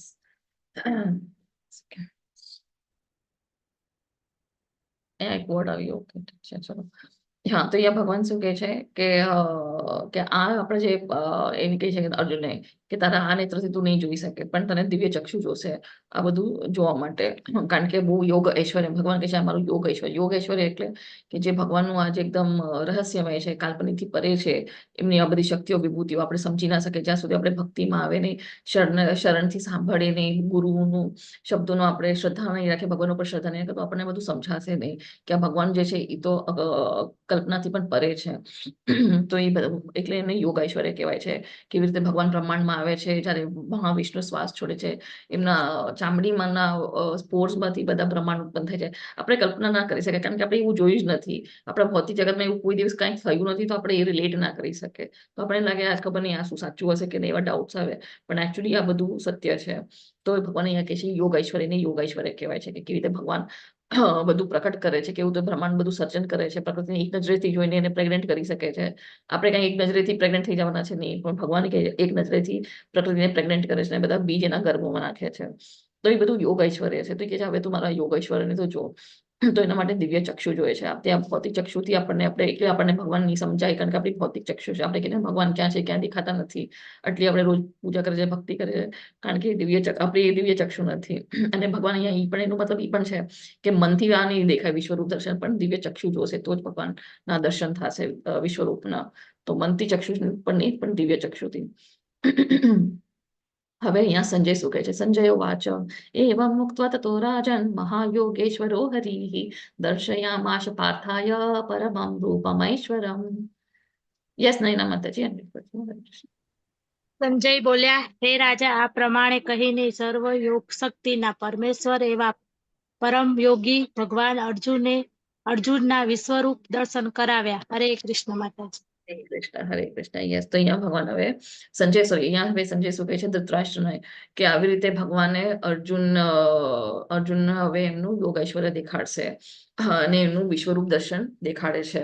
તો અહીંયા તમને ફોટો દેખાય છે કે ધૃતરાષ્ટ્ર કેવો શોક થઈ ગયો છે, એકદમ એને આશ્ચર્યજનક થઈ ગયો છે, એકદમ એને ઝટકો લાગ્યો કે આ તો સ્વયં પોતે જ કાળ છે. પેલા તો શસ્ત્ર નતો ઉપાડવાના, મહાભારતના યુદ્ધમાં ભગવાન શ્રી કૃષ્ણએ કીધું કે હું શસ્ત્ર નહીં ઉપાડું, હું કઈ યુદ્ધ નથી કરવાનો, હું ખાલી સારથી બનીશ, હું ખાલી જે અર્જુનનો રથ ચલાવશે. તો ખાલી એટલું જ હતું. તો આ લોકો બધા રાજી થઈ ગયા હતા કે હા હવે તો જીતવાના આપણે ઘણા ચાન્સીસ છે. કેમ? કારણ કે આખી નારાયણી સેના, જે ભગવાનની સેના હતી, એ તો બધી કૌરવ પાસે હતી.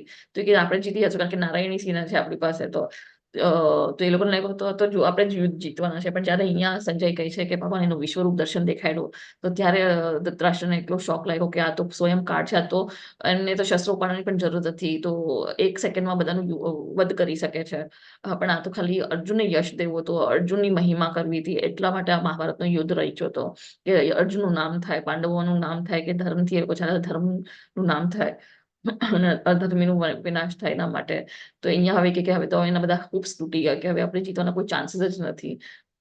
તો વ્યર્થ છે આ બધું મહાભારતના યુદ્ધમાં પાર્ટિસિપેટ કરીને. તો હવે એકલો એકદમ શોક થઈ ગયા જયારે સાંભળ્યું કે ભગવાને એનું વિશ્વરૂપ દર્શન દેખાડ્યું. કૃષ્ણ ભગવાન છે પેલા તો માયાવી સમજતા હતા કે આ મનુષ્ય માયાવી છે. જયારે વિશ્વરૂપ દુર્યોધને દેખાડ્યું હતું શાંતિનો પ્રસ્તાવ રાખવા, ત્યારે એમને લાગ્યું આ માયાવી છે, આ ખાલી ચાલ રમી રહ્યા છે કૃષ્ણ ભગવાન. પણ હવે એને સમજાણું કે આ તો સાક્ષાત પોતે જ કાર્ડ છે, પોતે જ ભગવાન છે, આખા જગતના સ્વામી છે, આખા બ્રહ્માંડના સ્વામી ભગવાન છે. યસ, તો હવે અહીંયા વર્ણન થાય છે આખા વિશ્વરૂપ દર્શનનું. યસ, હરે કૃષ્ણ. મુક્તિ માતાજી અનમ્યુટ કરજો. હરે કૃષ્ણ માતાજી. અર્જુન તે વિશ્વરૂપમાં અસંખ્ય મુખ, અસંખ્ય નેત્ર તથા અસંખ્ય અસ્વયમય દ્રશ્યો જોયા. આ રૂપ અનેક દિવ્ય આભૂષણો અલંકૃત હતું તથા અનેક દિવ્ય શસ્ત્રોથી સજ્જ હતું. તે દેવી માળાઓ તથા વસ્ત્રથી સજ્જ હતું અને અનેક સુગંધિત દ્રવ્યોને વિલેપન વાળું હતું. બધું જ આશ્ચર્યમય, તેજમય, અસીમ તથા સર્વવ્યાપક હતું. હરે કૃષ્ણ. હરે કૃષ્ણ. થેન્ક યુ માતાજી. યસ, તો અહીંયા ભગવાન હવે અહીંયા દેખાડે છે કે હવે અર્જુન તે વિશ્વરૂપના અસંખ્ય મુખ, એકદમ અનલિમિટેડ કેટલા. હવે આ વિશ્વરૂપ કેવું હતું કે તમે હવે કોઈ દરિયા કિનારે ઉભા રહો તો તમને એક આખી આમ હોરાઇઝન દેખાય છે, આપણને એક સીમા દેખાય છે. તો ઇમેજિન કરો કે આખું બધું જે સીમા છે ભગવાનના વિશ્વરૂપથી ભરેલું છે. એકદમ આકાશ બધું આખું વિશ્વરૂપથી છે, ધરતી બધું તમારા ચારે બાજુ આખું વિશ્વરૂપ છે, ઉપર નીચે ચારે બાજુ કોઈ એમાં લિમિટ નથી, અનલિમિટેડ. તો અહીંયા કે છે એવા અનલિમિટેડ અસંખ્ય એવા મુખ છે, અસંખ્ય એવા નેત્ર છે તથા અસંખ્ય એવા મને જે દૃશ્ય જોયા. દૃશ્ય એટલે બધું જે દેખાય છે, પાછલા જન્મના, આજનું, આ જન્મનું ને એટલું બધું. આટલા બધા બ્રહ્માંડો, હજારો સેંકડો બ્રહ્માંડો જે છે, એમાં જેટલા પણ બધા દિવ્ય જે છે વ્યક્તિ બધું દેખાય છે. અને આ રૂપમાં અનેક દિવ્ય આભૂષણોથી, દિવ્ય આભૂષણ છે, દિવ્ય માળા છે, દિવ્ય સુગંધના પરફ્યુમ જેવું છે, બધું ઇત્તર છે, એવી ગંધ આવે છે, સુગંધ આવે છે. અને બધા દિવ્ય શસ્ત્રો, આટલા બધા શસ્ત્રો, કારણ કે આટલી બધી ભુજાઓ હશે, આટલા બધા મુખ છે તો આટલી બધી ભુજાઓ હશે, આટલા બધા ભુજાઓમાં આટલા બધા શસ્ત્ર હશે. અને દેવી માળાઓથી તથા વસ્ત્રોથી બધું એકદમ ડેકોરેટેડ છે. અને સુગંધી અધરાઓથી બધું એટલી બધી સુગંધ આવે છે. કારણ આટલા બધા હશે તો એટલું બધું આખું ફ્રેગ્રન્ટ હશે, આખું જે વિશ્વરૂપ હશે. અને બધું જ આશ્મર્ય તેજમય. તો તેજમય કેમ? કારણ કે ભગવાનનો જેટલો તેજ છે, તો આટલા બધા જયારે રૂપ આવે છે તો એક સાથે એટલા બધું એટલું તેજસ્વી હશે. અને અસીમ અથવા સર્વવ્યાપક છે, એકદમ અનલિમિટેડ અને એકદમ સર્વવ્યાપી. બધી ચારે બાજુ આખું ભગવાનનું જ વિશ્વરૂપ દર્શન દેખાય છે. એ ખાલીના રથમાં બેઠો છે અને બધું આખું એક જ બ્રહ્માંડ, આટલા બધા બ્રહ્માંડમાં અને ભગવાન કેવી રીતે વ્યાપે છે એ બધું એને દેખાય છે એક જ જગ્યાએ બેસીને. તો એકદમ આશ્ચર્યજનક થઈ જાય છે. એના માટે આપણે પણ કોઈ 3D 4D ફિલ્મમાં જ હવે તો 7D સુધી આવીએ છીએ, તો આપણે પણ એક જગ્યામાં બેસીને આપણને લાગે છે જ્યારે સ્ક્રીનમાં કંઈક અર્થક્વેક આવતું હોય તો આપણી પણ સીટ હલતી હોય છે, ત્યાં કંઈક પાણીના છાંટા આવે તો આપણા ઉપર પણ પાણીના છાંટા આવે છે, કંઈક જોરની હવા ચાલતી છે અહીંયાથી આજુબાજુથી હવા આવે છે, ઠંડી લાગે છે.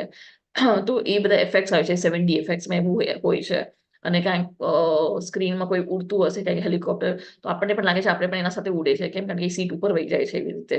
તો એ બધું ઇફેક્ટ્સ આપણને હમણાં 7D સુધી લાગે છે, પણ આ તો એને ટ્રિલિયન ડાયમેન્શન એટલે કેટલા કેટલા ડાયમેન્શન એટલે ભગવાનનું આ દ્રશ્ય દેખાય છે. તો એને બધું એ ફીલ થાય છે. પછી અહીંયા છે યસ 12માં. હરે કૃષ્ણ. યસ, જય શ્રી માતાજી. એમ કરજો. હરે કૃષ્ણ. આકાશમાં જો હજારો સૂર્ય એક જ સમયે એક સાથે ઉદય પામે તો તેમનો પ્રકાશ કદાચ પરમ પુરુષોત્તમના આ વિશ્વરૂપના દેદીપ્યમાન તેજ સમાન થઈ શકે. હરે કૃષ્ણ.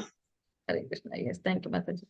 તો જ્યારે સૂર્ય ઉદય થાય છે તો આપણે જયારે જોવા ટ્રાય કરીએ તો આપણને દેખાશે, કારણ કે એટલું તેજ હોય છે જયારે જે રાઇઝિંગ સન હોય છે ને, એટલું તેજ હોય છે સૂર્યોદય ટાઈમે.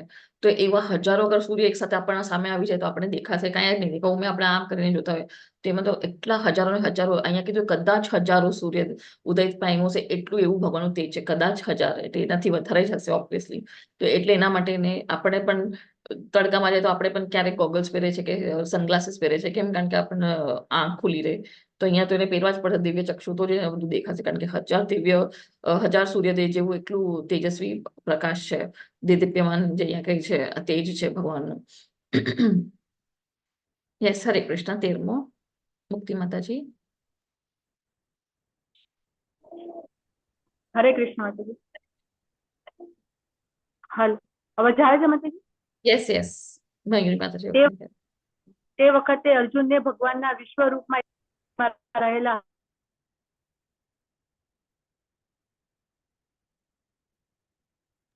હરે કૃષ્ણ. તમારો અનમ્યુટ થઈ ગયો, મ્યુટ થઈ ગયો માતાજી. હરે કૃષ્ણ.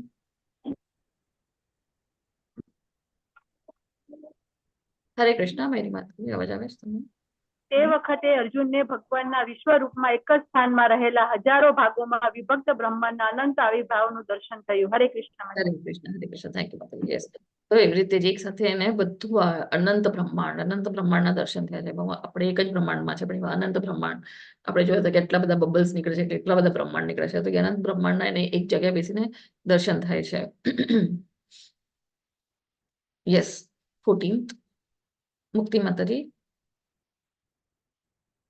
ઓકે, જય શ્રી માતાજી લઈ લેજો. હરે કૃષ્ણ. હરે કૃષ્ણ. ત્યારે મૂંઝાયેલા, આશ્ચર્યચકિત થયેલા તેમજ રોમાંચિત થયેલા અર્જુને પ્રણામ કરવા પોતાનું મસ્તક નમાવ્યું અને હાથ જોડી પરમેશ્વરની સ્તુતિ કરવા લાગ્યો. હરે yes Krishna. Hare Krishna. Thank you. તો જયારે આવી રીતે જોઈ છે આ દ્રશ્ય પછી હવે એ હાથ જોડીને સ્તુતિ કરવા માંડ્યો, કારણ આટલું બધું અદભુત જોઈ લીધું. અચાનક આપણને ખબર પડે કે આપણા ફ્રેન્ડ આટલા કંઈક મહાન વ્યક્તિ છે તો આપણે પણ પછી એકદમ શોક થઈ જાય. તો એવી રીતે હવે અર્જુનને હવે એકદમ વિશ્વાસ બેસી ગયો, આ તો મારા જે મિત્ર છે તો ભગવાન જ છે, આ તો કંઈક અલગ જ છે. તો એટલે હવે એ હાથ જોડીને હવે સ્તુતિ કરવા માંડશે. એના આખા રૂવાટા ઉભા થઈ ગયા. આપણને પણ કંઈક આવું અદભુત કે બે માથાવાળા માણસને પણ આપણે જોઈ લઈશું, આપણે ત્યાં બેહોશ થઈ જવાના છે, કારણ કે કોઈ દિવસ આપણે જોયું જ નથી. પણ અહીંયા એના રૂવાટા ઉભા થઈ જાય છે ને આપણે એને હાથ જોડે છે. યસ. તો હવે 11.15 અર્જુન ઉવાચ પશ્યામિ દેવાંસ્તવ દેવદેહે સર્વાંસ્તથા ભૂત વિશેષ સંઘાન બ્રહ્માણમીશં કમલાસનસ્થં ઋષિંશ્ચ સર્વાન પુરગાંશ્ચ દિવ્યાન. યસ નૈના માતાજી. હરે કૃષ્ણ.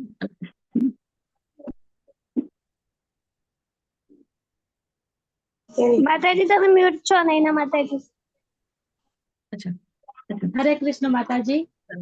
અર્જુન કહે, હે ભગવાન કૃષ્ણ, હું આપના દેહમાં સર્વ દેવોને તથા અન્ય વિવિધ જીવોને એકત્રિત થયેલા જોઈ રહ્યો છું. હું કમળના આસન પર વિરાજમાન બ્રહ્માજીને, શિવને તથા સર્વ ઋષિઓ અને દિવ્ય સપનોને જોઈ રહ્યો છું. હરે કૃષ્ણ સર્પોને. માતાજી. હરે કૃષ્ણ. હરે સર્પોને એટલે બધા સાપને. યસ. તો હવે અર્જુન અહીંયા વર્ણન કરે છે કે હવે એને બધું શું દેખાય છે. તો અહીંયા કહે છે કે ભગવાનના જ દેહમાં એને બધા જ દેવી દેવતાઓ દેખાય છે, બ્રહ્માજી દેખાય છે, શિવજી દેખાય છે, દિવ્ય સર્પો દેખાય છે. અને ઘણા ઘણા એને બધા વ્યક્તિ દેખાય છે. અનેક એટલે અહીંયા શું કહે છે, વિવિધ જીવોના એકત્ર થયેલા જોઈ છે. અને કમળના આસનમાં કોણ છે તો એ આપણને ખબર છે બ્રહ્માજી છે. તો બ્રહ્માજી વિરાજમાન છે, અને તેમ જે શિવજી અને સર્વ ઋષિઓ અને દિવ્ય સર્પોને પણ જોઈ છે. તો બધા જે ઇમ્પોર્ટન્ટ બધાના ભગવાનના જે છે અવતારો, ઋષિઓ છે, મુનિઓ છે, દેવી દેવતાઓ છે, ભગવાન શિવજી છે, બ્રહ્માજી છે, બધા જ એમને દેખાય છે અહીંયા. બધા આપણે જોયું તો 8 વસુઓ છે, 12 આદિત્ય છે, 11 રુદ્ર, બધા એને દેખાય છે એક સાથે એક જ જગ્યામાં ઉભા રહીને. પછી આગળ કયું વર્ણન કરે છે. યસ. હરે કૃષ્ણ. મયુરી માતાજી અનમ્યુટ કરજો.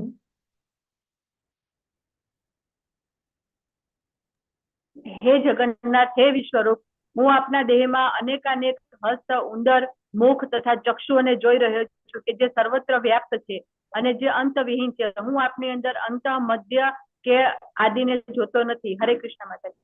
હરે કૃષ્ણ. યસ. મને આટલા બધાને રૂપ જોઈએ છે, બધાના કેટલા ભુજાઓ છે, કેટલા ઉદર એટલે બેલીઝ જે કહે છે, સ્ટમક આપણે જે કહે છે પેટ. તો ઉદર આપણા દેહમાં અનેક હસ્ત, હાથ, ઉદર, મુખ અને ચક્ષુઓને જોઈ રહ્યો છે અને સર્વત્ર વ્યાપ્ત છે અને તે અંતવિહીન, એનો કોઈ અંત નથી. ક્યાંય એનો અંત છે, ક્યાંય એનું આદિ છે, ક્યાં એનું મધ્ય છે, કઈ ખબર જ નથી પડતી. ક્યાં સ્ટાર્ટ થાય છે, ક્યાં એન્ડ થાય છે, શું વચલો છે, કારણ કે બધું સર્વવ્યાપ્ત છે. તો એને એકદમ અનલિમિટેડ છે. યસ. 11.17 હરે કૃષ્ણ. મુક્તિ માતાજી છો તમે? હરે કૃષ્ણ. હરે કૃષ્ણ માતાજી. આપના સ્વરૂપનું દર્શન કરવું દુષ્કર છે, કારણ કે તેનું દીપ્યમાન તેમજ પ્રજ્વલિત અગ્નિ અથવા તો સૂર્યના અગાધ પ્રકાશની જેમ સર્વવ્યાપી છે. તેમ છતાં અનેક મુકુટો, ગદાઓ અને ચક્રોથી વિભૂષિત એવા તેજસ્વી રૂપનું હું દર્શન કરું છું. હરે કૃષ્ણ. હરે કૃષ્ણ. યસ, તો અહીંયા કહે છે કે બહુ દુષ્કર છે. કેમ? કારણ કે ભગવાનનું આટલું તેજ હોય છે અને પ્લસ ભગવાનના મુખમાંથી અગ્નિ પ્રકટ થાય છે, પ્રજ્વલિત થાય છે. તો એ પ્રકાર અને એ બધું સર્વવ્યાપી છે. તો એ કહે છે છતાં તો પણ હું એમાં બધા અનેક મુકુટ, ભગવાનના મુકુટ છે, શંખ ચક્ર, ગદા પદ્મ, એટલા બધા હાથ હશે તો એટલા બધા શંખ ચક્ર, ગદા પદ્મ હશે તો એ બધા એ જોઈ રહ્યો છે. વિભૂષિત થઈ રહ્યા એવું તેજસ્વી રૂપને ભગવાનનું એ જોઈ રહ્યો છે.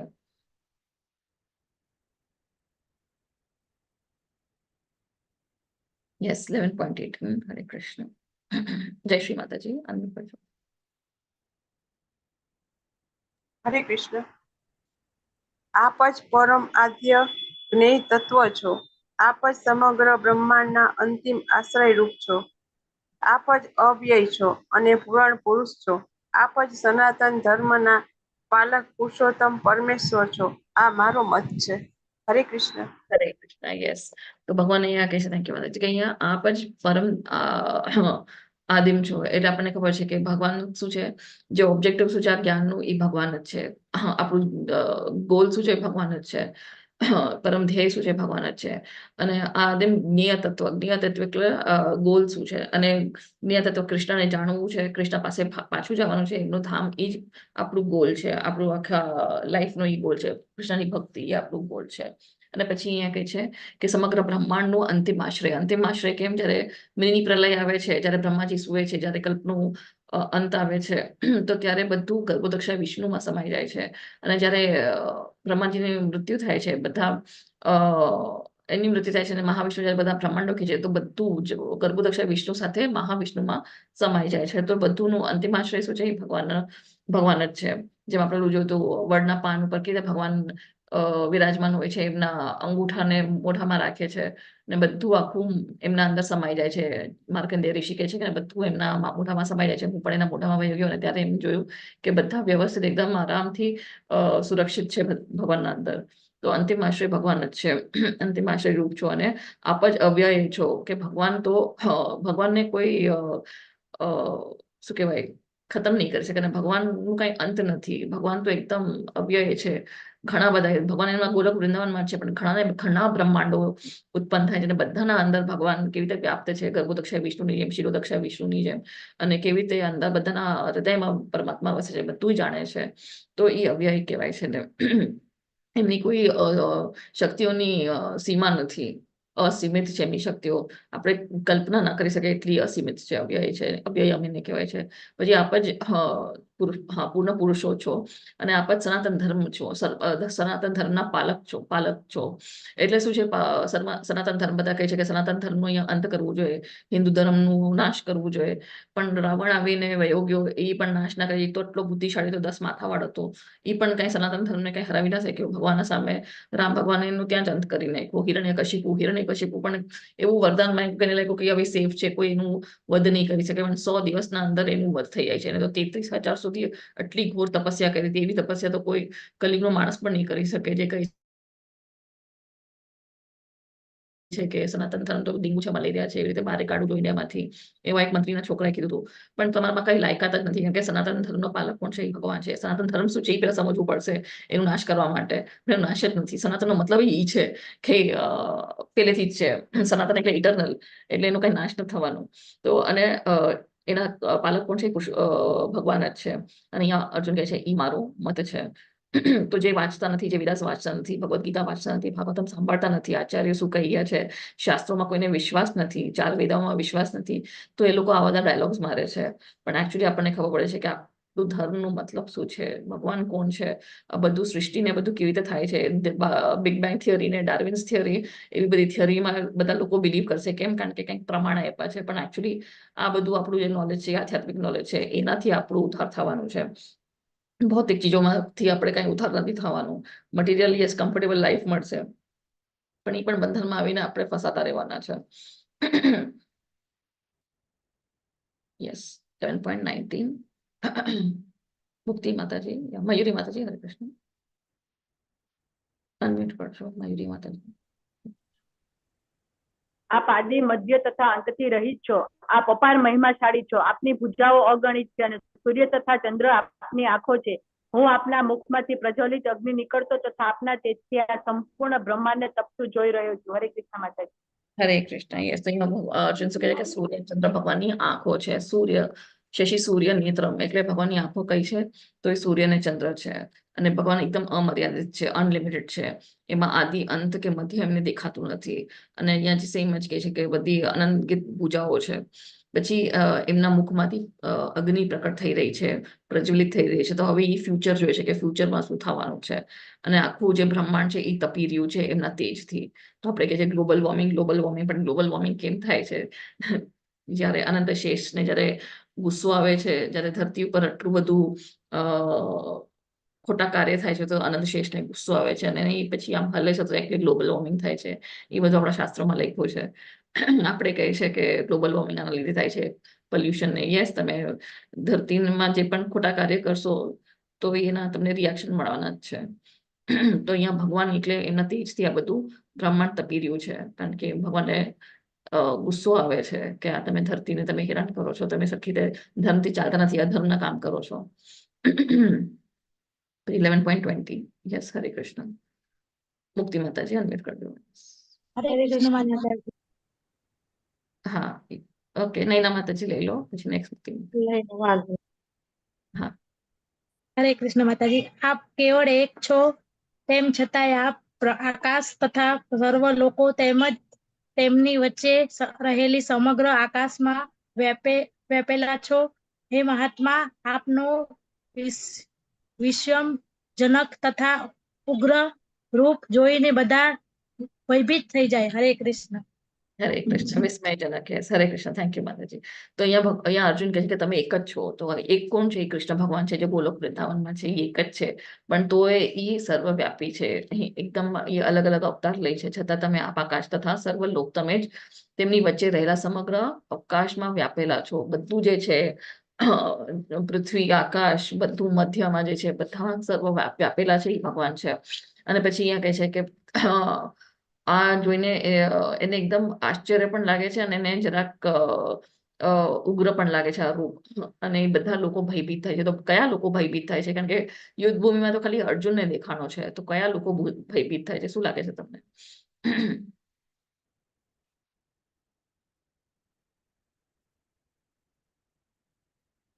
હરે કૃષ્ણ માતાજી. Yes, yes, બધાય દેવો, yes. હરે કૃષ્ણ. ઉપર દેવો ભાઈ. હરે કૃષ્ણ. યસ, તો આપણા જે પૃથ્વી લોકો પર ખાલી અર્જુનને દેખાણ, કારણ કે દિવ્ય ચક્ષુ હતી. પણ જે પૃથ્વીના ઉપર કયા છે? સ્વર્ગલોક છે, ભૂરલોક છે, સ્વર્ગલોક છે, મહર્તપલ, આ બધા લોકના છે, એમાં બધાના પાસે દિવ્ય ચક્ષુ છે. એ લોકો બધા દિવ્ય દેહમાં છે. તો બધા રાક્ષસોને પણ દેખાય છે, દેવી દેવતાઓને પણ દેખાય છે. બધા મહારિષિઓ છે, મહરલોક, તપલોક, જનલોક, આ બધા મહારિષિઓના બધા લોક છે. બ્રહ્મલોક સુધી બધા લોકોને દેખાય છે આ દ્રશ્ય. જયારે મહાભારત યુદ્ધ થાય છે ત્યારે બધા દેવી દેવતાઓ આવે છે, બધા ગંધર્વ, યક્ષ, ચાનુરા, બધા જે છે ઉપરના ગ્રહના લોકો, બધાને આ દ્રશ્ય દેખાય છે મહાભારતનું યુદ્ધ. તો ત્યાં આ લોકો, એ લોકોને પણ આશ્ચર્યજનક લાગે છે, કારણ કે કોઈ પેલી વાર પેલા જોયું જ નથી. અને જોઈને એ લોકો પણ શોક થાય છે અને અડધા લોકો ભયભીત પણ થાય છે. તો આપણે જોઈએ કોણ ભયભીત થાય છે ને કોણ શોક થાય છે ને કોને એકદમ આશ્ચર્યજનક લાગે છે. યસ, હરે કૃષ્ણ. 21મું મુક્તિ માતાજી લઈ લો. હરે હરે કૃષ્ણ. કૃષ્ણ માતાજી. દેવોના સમૂહ આપણા શરણે આવી રહ્યા છે અને આપણામાં પ્રવેશી રહ્યા છે. તેઓના કેટલાક ભયભીત થઈને હાથ જોડી આપણી પ્રાર્થના કરી રહ્યા છે. મહર્ષિઓ તથા સિદ્ધિઓના વૃંદો કલ્યાણ થાવ એમ કહીને વૈદિક મંત્રોના ગાન વડે આપણી સ્તુતિ કરી રહ્યા છે. હરે કૃષ્ણ. યસ, તો દેવી દેવતા બધા જે સમૂહો છે બધા ભગવાનના શરણે આવે છે. અને જે આસુરો ને જે રાક્ષસો, એ લોકો ભાગી જશે. અને પછી જે સિદ્ધ પુરુષ, જે સિદ્ધિ, જેની પાસે સિદ્ધિ છે, એવા સિદ્ધિના વૃંદો જે છે સિદ્ધ લોકમાં, તો એ બધા કલ્યાણ થાવ, કલ્યાણ થાવ, એ બીજાનું કલ્યાણનું જ વિચારે છે. તો એમ કરીને એ મહિમા કરે છે. અને જે ભયભીત થઈ ગયા છે એ લોકો હાથ જોડે છે. તો દેવી દેવતામાં પણ ઘણા લોકો ભયભીત થઈ જાય છે ભગવાનનું આવી સ્વરૂપ જોઈને. કારણ કે કોમલ હૃદય હોય તો એ લોકો પણ હાથ જોડે છે અને ભગવાનની પ્રાર્થના કરે છે. તો આવી રીતે અને વૈદિક મંત્રોનું ગાન પણ થાય છે અને ભગવાનની સ્તુતિ કરી રહ્યા છે આ બધું જોઈને. યસ, હવે આ ભાગવતમ છે 11.20. રુદ્રાદિત્ય વિષવો ये ससाध्या विश्वेश्विनो मारुतश्चोष्मपाश्च गन्धर्वयक्षासुरसिद्धसङ्घा वीक्षन्ते त्वां विस्मिताश्चैव सर्वे. यस, हरे कृष्णा. मयूरी माताजी.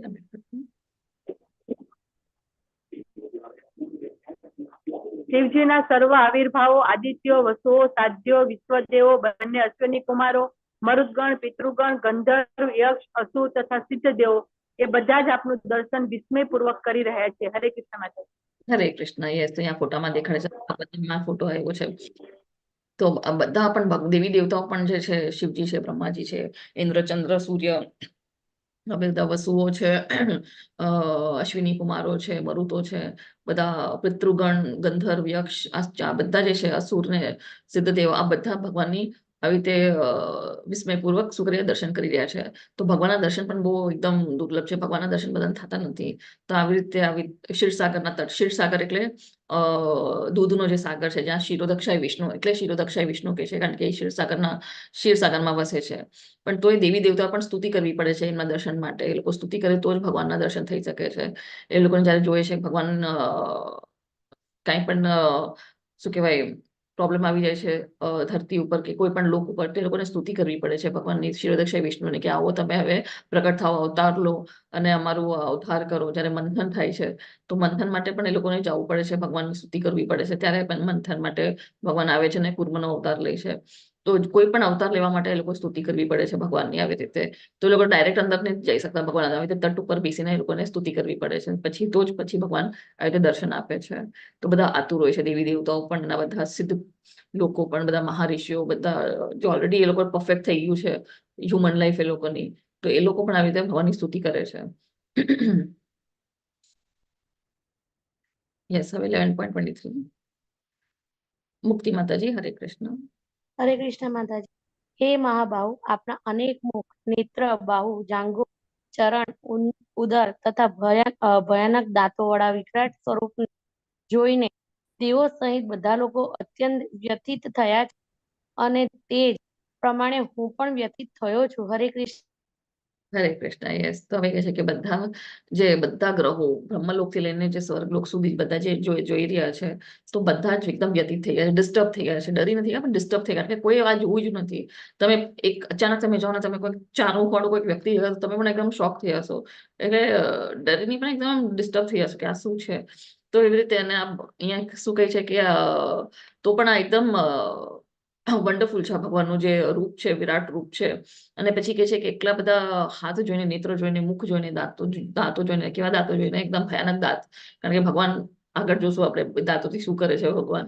તો એ દાંતો વાળા વિરાટ રૂપને જોઈને દેવી દેવતા બધા લોકો અત્યંત વ્યતીત થયા છે. અને અહીંયા અર્જુન કહે છે હું પણ હવે ડિસ્ટર્બ થઈ ગયો, હું પણ વ્યતીત થઈ રહ્યો છું આ બધું જોઈને.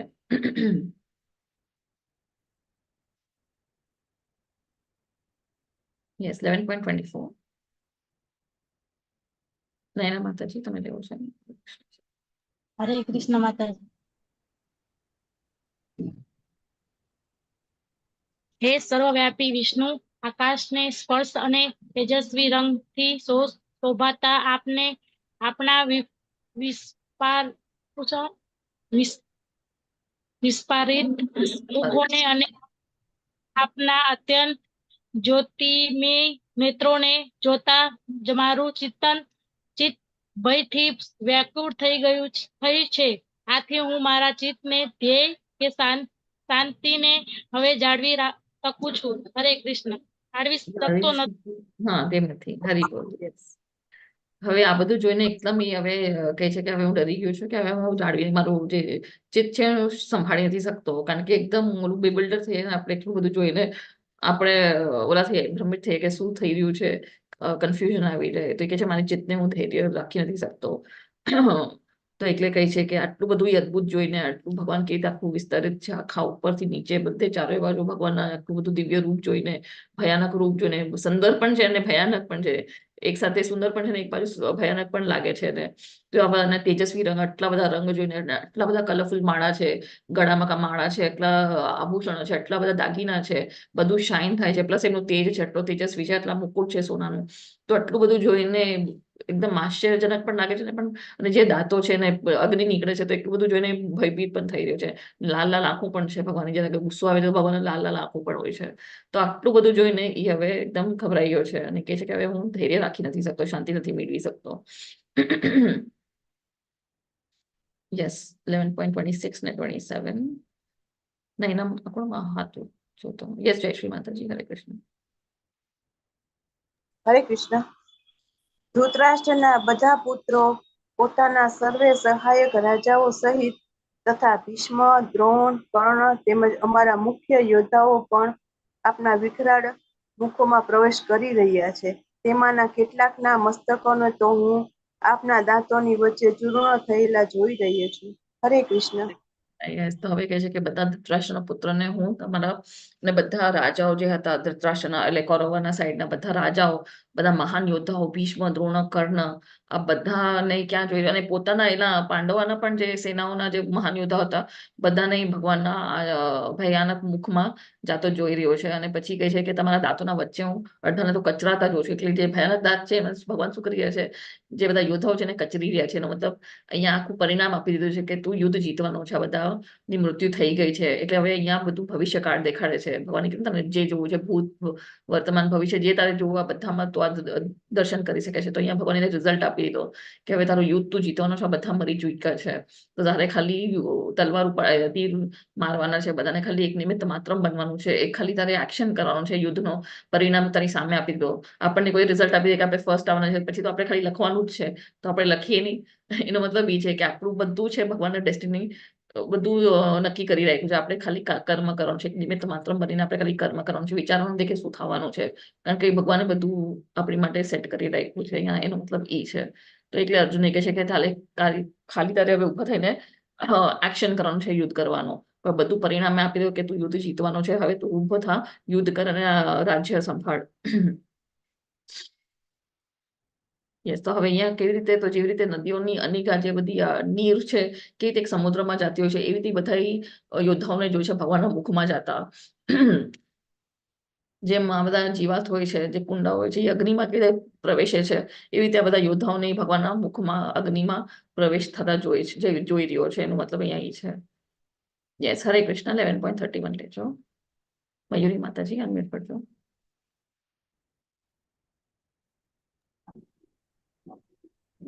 હે દેવાધિદેવ, આવા ઉગ્ર રૂપધારી આપ કોણ છો તે મને કૃપા કરીને કહો. હું આપને નમસ્કાર કરું છું. કૃપા કરી આપ મારી ઉપર પ્રસન્ન થાઓ. આપ આદ્ય ભગવાન છો. હું આપના વિશે જાણવા ઈચ્છું છું, કારણ કે હું આપની આ લીલા પ્રવૃત્તિની બાબતથી અજાણ છું. હરે કૃષ્ણ માતાજી. હરે કૃષ્ણ. હવે અહીંયા કહે છે કે તમે કોણ છો. આ તમારો ઉગ્ર રૂપ જોઈને હવે શોક થઈ ગયો છે અને ખબર જ નથી કે આ શું છે, એમની શું લીલા છે, શું એમનું મિશન છે, શું એમને કરવાનું છે, કેમ આવો રૂપ ધારણ કર્યો છે એમને. તો એ કહે છે હું તમારા લીલા પ્રવૃત્તિના બાબતમાં હું અજાણ છું, એટલે મને પ્લીઝ તમે જણાવો કે તમે શું કરવા ઈચ્છો છો.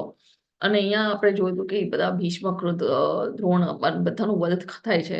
ભીષ્મદેવ તો અજય છે, એમને તો ઈચ્છા મૃત્યુનું વરદાન હતું, તો પણ એમને તો કોઈ હરાવી ના શકે. તો અને દ્રોણાચાર્ય તો બધાના આચાર્ય છે. અર્જુનને પણ શિક્ષા દ્રોણાચાર્ય આપી છે, તો દ્રોણાચાર્યને કોઈ હરાવી શકે ના. પણ કારણ કે એ લોકોએ શું કર્યું હતું, અધર્મ કર્યું હતું. શું અધર્મ હતું કે જયારે દ્રૌપદીનું વસ્ત્રહરણ, ચીરહરણ થઈ રહ્યું હતું, ત્યારે એ લોકો બે કઈ બોલ્યા નતા. એ લોકોની ફરજ હતી કે અધર્મ રોકવાની. એ લોકો તો હતા આખા કુલના, તો એ લોકો તો રોકી શકતા હતા, પણ એ લોકો બે ચૂપ બેઠા હતા. તો એટલે કોઈ વૈષ્ણવ અપરાધ કર્યો. કેમ? કારણ કે દ્રૌપદી પણ ભગવાનની ભક્ત હતી. તો જે ભગવાનને કોઈ ખોટું ખરાબ કહેશે તો ભગવાન એને માફ કરી દેશે, પણ એમના ભક્તોને કોઈ હેરાન કરશે કે એમના ભક્તો વિરુદ્ધ કંઈક અપરાધ કરશે તો પછી ભગવાન એમને મૂકશે નહીં, એમને છોડશે નહીં. એટલે ભગવાન કહે છે કે બધા જે ભીષ્મ છે, દ્રોણ છે, એમનું વધ થાય છે. એ લોકો પણ એમ તો ધર્મીય હતા, પણ એ લોકો દ્રૌપદીનું જયારે ચીરહરણ થયું ત્યારે એ લોકો અધર્મનો સાઈડ લીધો ને ત્યારે એ રોઈકું નહીં, દ્રૌપદીનો સાઈડ ના લીધો, કઈ બોલ્યા જ નહીં, મૌન હતા. એટલા માટે એમને આ બધું પરિણામ માટે સજા આપી છે ભગવાને. એટલે અહીંયા કહે છે કે જે પણ અધર્મથી ચાલશે એમને સજા પાકી છે. જે ભગવાનના ભક્તોને હેરાન કરશે, કે એમનું અપરાધ કરશે, વૈષ્ણવ અપરાધ કરશે, તો એમને ભગવાન મૂકશે નહીં. ભગવાન માટે આપણે કંઈક ભગવાનને આપણે ખોટું બોલશું કે ખરાબ બોલશું તો ભગવાન આપણને માફ કરશે. ક્યાંય ભક્તિ કરવા ટાઈમે, આરતી કરવા ટાઈમે કંઈક આપણા અપરાધ થતા હશે, એ પણ ભગવાન આપણને કદાચ માફ કરી શકે છે. પણ જે ભગવાનના ભક્તોને અગર આપણે ખરાબ ઈચ્છશું તો ભગવાન એમને માફ નહીં કરે, ભગવાન એનો દંડ આપવાના જ છે. એ કર્મનું ફળ આપણે ભોગવવું જ પડશે. એટલે કે છે વૈષ્ણવ અપરાધ એટલે સૌથી મોટો અપરાધ કહેવાય છે. આગળના બુક્સમાં ઉપદેશામૃતામાં તમે સાંભળશો તેમાં આવે છે કે હાથી માતા અપરાધ કહેવાય છે. વૈષ્ણવ અપરાધ એટલે બહુ મોટો અપરાધ કહેવાય છે. તો એ કોઈ દિવસ કરવું ના જોઈએ. આપણને નથી ખબર કે એ લોકોની ભક્તિ શું છે. એટલે આપણે જે ભક્તિ કરતા હોય એ લોકો સાથે કોઈ દિવસ એમનું અપમાન નથી કરવાનું. મનથી પણ અપમાન નથી કરવાનું કે ખોટું ખરાબ બોલવાનું. પછી અહીંયા શું કહે છે? તો હવે ભગવાન અહીંયા કહે છે 11.32માં કાલોસ્મિ લોકક્ષયકૃત પ્રવદ્ધા લોકાન સમાહર્તુમિહ પ્રવૃત્તઃ ઋતેપી ત્વામ ન ભવિષ્યન્તિ સર્વે એવ સ્થિતા પ્રત્યનિકેષુ યોદ્ધાઃ. યસ, હરે કૃષ્ણ. મુક્તિ માતાજી, નૈના માતાજી. હરે કૃષ્ણ. બોલું માતાજી? નેક્સ્ટ ટાઈમ પૂર્ણ પુરુષોત્તમ પરમેશ્વર બોલ્યા, હું સર્વ વિશ્વનો મહાવિનાશ કરનારો કાળ છું અને હું અહીં બધા માણસોનો નાશ કરવા આવ્યો છું. તમારા એટલે કે પાંડવોના સિવાય બંને પક્ષના તમામ યોદ્ધાઓનો વિનાશ પામશે. હરે કૃષ્ણ. યસ, તો ભગવાનનું મિશન શું હતું? તો ભક્તોની રક્ષા કરવા માટે અને દુષ્કૃતમનો વિનાશ કરવા માટે.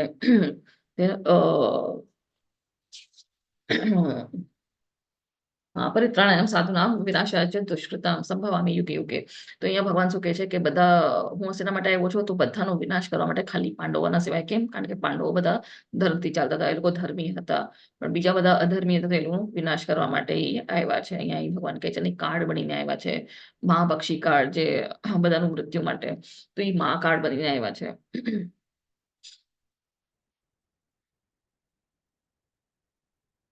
તો અહીંયા પણ ભગવાને રિઝલ્ટ આપી દીધો એકચ્યુઅલી. યસ, 11.33 તસ્માત ત્વામ ઉત્તિષ્ઠ યશો લભસ્વ જિત્વા શત્રુન ભુંક્ષ્વ યદ્રાજ્યમ સમર્થમ મન્યૈવ તે નિહતા પૂર્વમેવ નિમિત્ત માત્રમ ભવ સવ્યસાચિન. યસ, નૈના માતાજી. હરે કૃષ્ણ માતાજી. માટે ઉઠ, યુદ્ધ કરવા, કટિબુદ્ધ થા અને યશ પ્રાપ્તિ કર. તારા શત્રુઓ જીતને સમુદ્ર રાજ્યને ભોગવે છે. મારી યોજના દ્વારા તો તેઓ બધા મૃત્યુ પામેલા છે. અને હે સ્વચ્છ સાચી, તું યુદ્ધમાં નિયંત્રણ માત્ર થવાનો છે. હરે કૃષ્ણ માતા. નિમિત્ત માત્ર. થેન્ક યુ માતાજી. યસ, તો અહીંયા કહે છે કે માટે હવે ઉભો થા. મેં તને રિઝલ્ટ આપી દીધું. મેં તને બધું કહી દીધું કે બધા યોદ્ધાઓ મરવાના છે, સિવાય તમારા 5 પાંડવ. તો હવે તો ઉભો થા, હવે તો તું યુદ્ધ કર.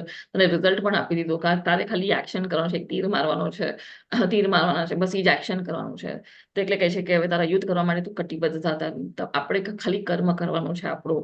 પછી શું રિઝલ્ટ આવે, શું ફેલ થવાના છે, કે શું પાસ થવાના છે, કે શું પૈસા મળવાના છે કે નથી મળવાના, એ આપણે જાણવું. કારણ કે ભગવાને બધું તય કરીને રાખ્યું છે. જે આપણી લાયકાત હશે એટલું ભગવાન આપણને આપવાના. જે આપણે ડિઝર્વિંગ હશે એટલું ભગવાન આપણને આપવાના છે. પછી આપણે કેટલી પણ પૂજા પાઠ યજ્ઞ કરશું કે મને કરોડપતિ બનાવીને, ભગવાન એમ બનાવશે જ નહીં. આપણી લાયકાત હશે તો આપણે કરોડપતિ એ બની જશું, કાંઈ કર્યા વગર. પણ આપણે ઘણા એવા હોય છે. એટલે ભગવાન કહે કે ખાલી તમે કર્મ કરો. તો તું ઉભો થા અને કટિબદ્ધ થા અને ખાલી યશ પ્રાપ્ત કરવા માટે તું હવે યુદ્ધ કર. અને તારા શત્રુનું તો જીતીને આ સમૃદ્ધ રાજ્યનું ભોગવ. તો અહીંયા ભગવાને એનું રિઝલ્ટ જ આપી દીધું છે કે હવે તો તારે તું આખા પૃથ્વીનો સમ્રાટ જ બનવાનો છો, રાજ્ય જ ભોગવવાનો છો. અને પછી અહીંયા કહે છે કે મારી યોજના દ્વારા તે બધાનું મૃત્યુ પામેલા છે. અને સવ્યસાચન એટલે શું? સવ્યસાચન એટલે જે તીર જે છે નિશાના ઉપર મારે, એકદમ પોઈન્ટ ઉપર, તેને સવ્યસાચન કહેવાય છે. તો અહીંયા કહે છે કે તું સવ્યસાચન છો. હવે તારે ખાલી તીર જ મારવાના છે, તારે ખાલી યુદ્ધ જ કરવાનું છે. અને ખાલી નિમિત્ત માત્ર બનવાનું છે. નિમિત્ત માત્ર ખાલી ભગવાનના હાથમાં આપણે એક કોલા છે ઇન્સ્ટ્રુમેન્ટ, જેમ અહીંયા હાથમાં દેખાય છે ને, એક ડોક્ટરના હાથમાં ઇન્સ્ટ્રુમેન્ટ છે ને એ કાપે છે. તો એ રીતે આપણે ભગવાનના હાથમાં ખાલી એક નિમિત્ત છે, ઇન્સ્ટ્રુમેન્ટ છે, કઠપૂતલી છે. કે ભગવાન આપણને ખાલી ભગવાન એમની આંગળીઓ હલાવે છે, આપણે ખાલી કામ કરવાના છે. બસ એ જ આપણું છે. તો હવે આપણે કૃષ્ણના હાથમાં સાધન કેવી રીતે બની શકીએ છીએ? એટલો સરસ ક્વેશ્ચન છે. આપણે કેવા? યસ, હરે કૃષ્ણ. મયુરી માતાજી. જેવી રીતે અર્જુન ભગવાનને સમર્પિત થાય છે, એવી રીતે આપણે પણ આપણું જીવન ભગવાનના હાથમાં આપી દઈએ તો આપણે પણ ભગવાનના હાથમાં સાધન બની શકીએ. હરી બોલ. યસ, કે બધું આપણે ભગવાનને સેન્ટરમાં રાખીને કાર્ય કરે. હરી બોલ. બહુ સરસ જવાબ આપ્યો માતાજી. યસ, જેમ અર્જુન શરણાગત આવ્યો છે ભગવાન, એવી રીતે આપણે પણ શરણાગત આવીને જે ભગવાનના વચન છે એવી રીતે આપણે ફોલો કરશું તો યસ, આપણે પણ ભગવાનના હાથમાં સાધન બની જશું. યસ, હરે કૃષ્ણ. 11.34. યસ, કોને લીધો તો લાસ્ટ? યા મયુર. બોલો માતાજી. હા હા બોલો. યસ, મુક્તિ માતાજી. સોરી. દ્રોણ દ્રોણ, ભીષ્મ, જયેન્દ્ર, કર્ણ તથા અન્ય મહાન યોદ્ધાઓ હતી મારા વડે હણાઈ ચૂક્યા છે. માટે તું તેમનો વધ કર અને લેશ માત્ર વ્યથિત થઈશ નહીં. માત્ર યુદ્ધ કર અને યુદ્ધમાં તું તારા શત્રુઓને પરાસ્ત કરીશ. હરે કૃષ્ણ.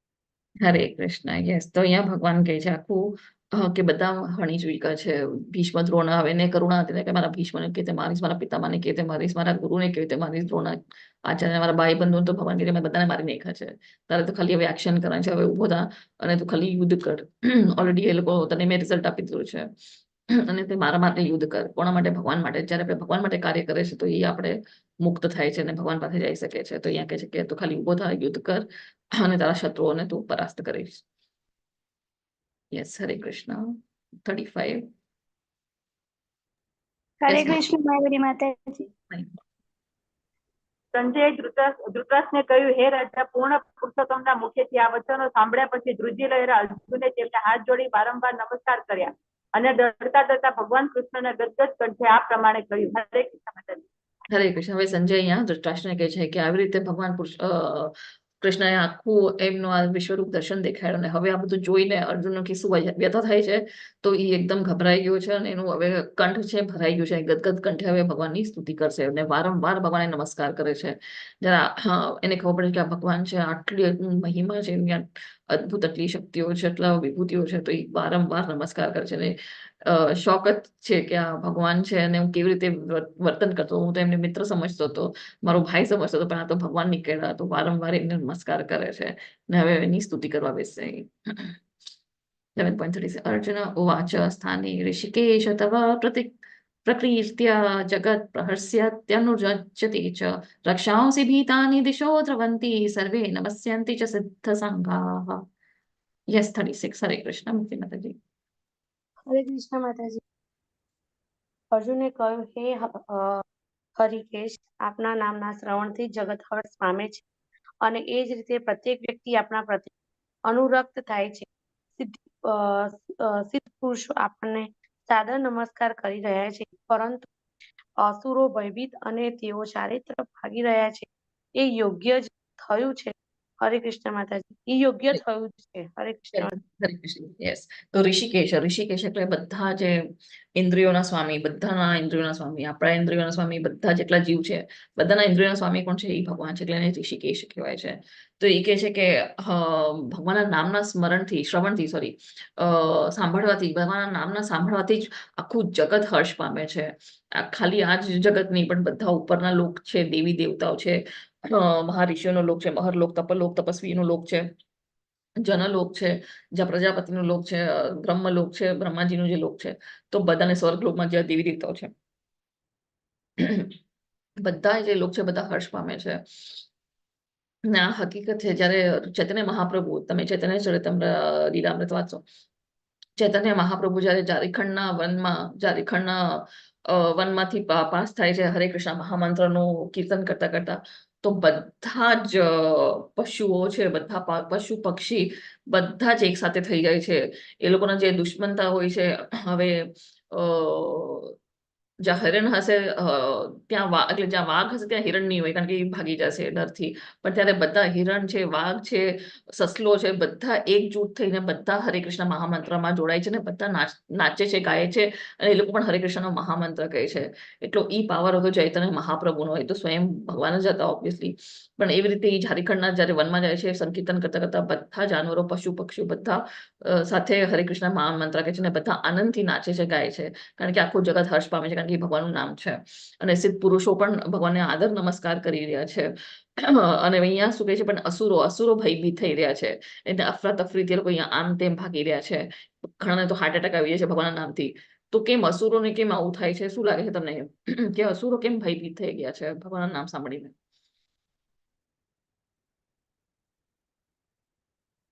હરે કૃષ્ણ.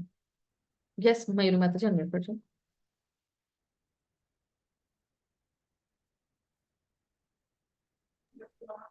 અવાજ આવે છે માતાજી? હા હા, હરે કૃષ્ણ. અસુરો એટલા માટે ડરવા લાગ્યા કે અસુરને કૃષ્ણ ભગવાન સાક્ષાત કાળ સમાન દેખાતા હતા, તેને ભગવાન નતા દેખાતા. ઓકે, હરી બોલ, nice perspective, thank you. Yes, તો અસુરોને શું હોય, બીજાની મહિમા ના સાંભળી શકે, બીજાના વખાણ ના સાંભળી શકે. અસુરોને લાગે કે બધા મારા જ વખાણ કરે, મારા જ વખાણ થાય ને હું જ બધાનો સ્વામી છું. તો એ લોકોની અહંકાર હોય છે, ખોટો અહંકાર હોય છે અસુરોને. અને કોઈ જો બીજાની વખાણ થાય તો એ લોકો કારણ કે એકલો ઈર્ષા હોય છે, એ લોકો સાંભળી જ ના શકે, એ લોકો વિચલિત થઈ જાય, એ લોકોને બહુ ગુસ્સો આવે, એટલે એ લોકો ભાગી રહ્યા છે. જેમ બધા અસુર હતા, રાવણ છે, હિરણ્યકશિપુ છે, ભગવાનની કોઈ મહિમા સાંભળી ના શકે ને એટલે અસુર થાય, એટલે લોકોનું વધ થાય છે. તો એટલે આ બધા ભયભીત થઈને ભાગી રહ્યા, એટલે અહીંયા અર્જુન કે સારું થઈ, યોગ્ય જ થઈ રહ્યું છે જેમાં થાય છે. અને બધાને અનુરક્ત થાય છે, ભગવાનનું નામ સાંભળીને બધાને આકર્ષિત થાય છે, ભગવાનનું નામ સાંભળે, મહિમા સાંભળે છે, ગુણ સાંભળે છે, તો ભગવાનના પ્રત્યે એમને આકર્ષણ વધે છે. જે ગઈકાલે આપણે સ્ટોરી જોઈ હતી, મથુરાવાસી કેવા ભાગે છે ભગવાનના દર્શન કરવા માટે, જ્યારે કૃષ્ણ અને બલરામ આવે છે, એન્ટ્રી મારે છે મથુરામાં, કારણ કે એ લોકોએ સાંભળ્યું હોય છે અને ભગવાનની મહિમા સાંભળ્યું છે, નાનીથી સાંભળ્યું હોય છે. તો એ લોકો ઓલરેડી એટ્રેક્ટ, એકદમ પ્રેમનો ભાવ વધી ગયો છે, એટલે એ લોકો ભાગે છે બધું એ લોકોનું કામ છોડીને. તો એ બધા એટ્રેક્ટ થાય છે. તો આપણે પણ આવી જ્યારે કથા સાંભળે, ભગવાનની કથા સાંભળે, લીલા સાંભળે, તો આપણને પણ શ્રદ્ધા વધે છે ને એટ્રેક્શન વધે છે ભગવાન માટે, પ્રેમ વધે છે. હવે 11.38, હરે કૃષ્ણ. યસ યસ, મેરી માતાજી.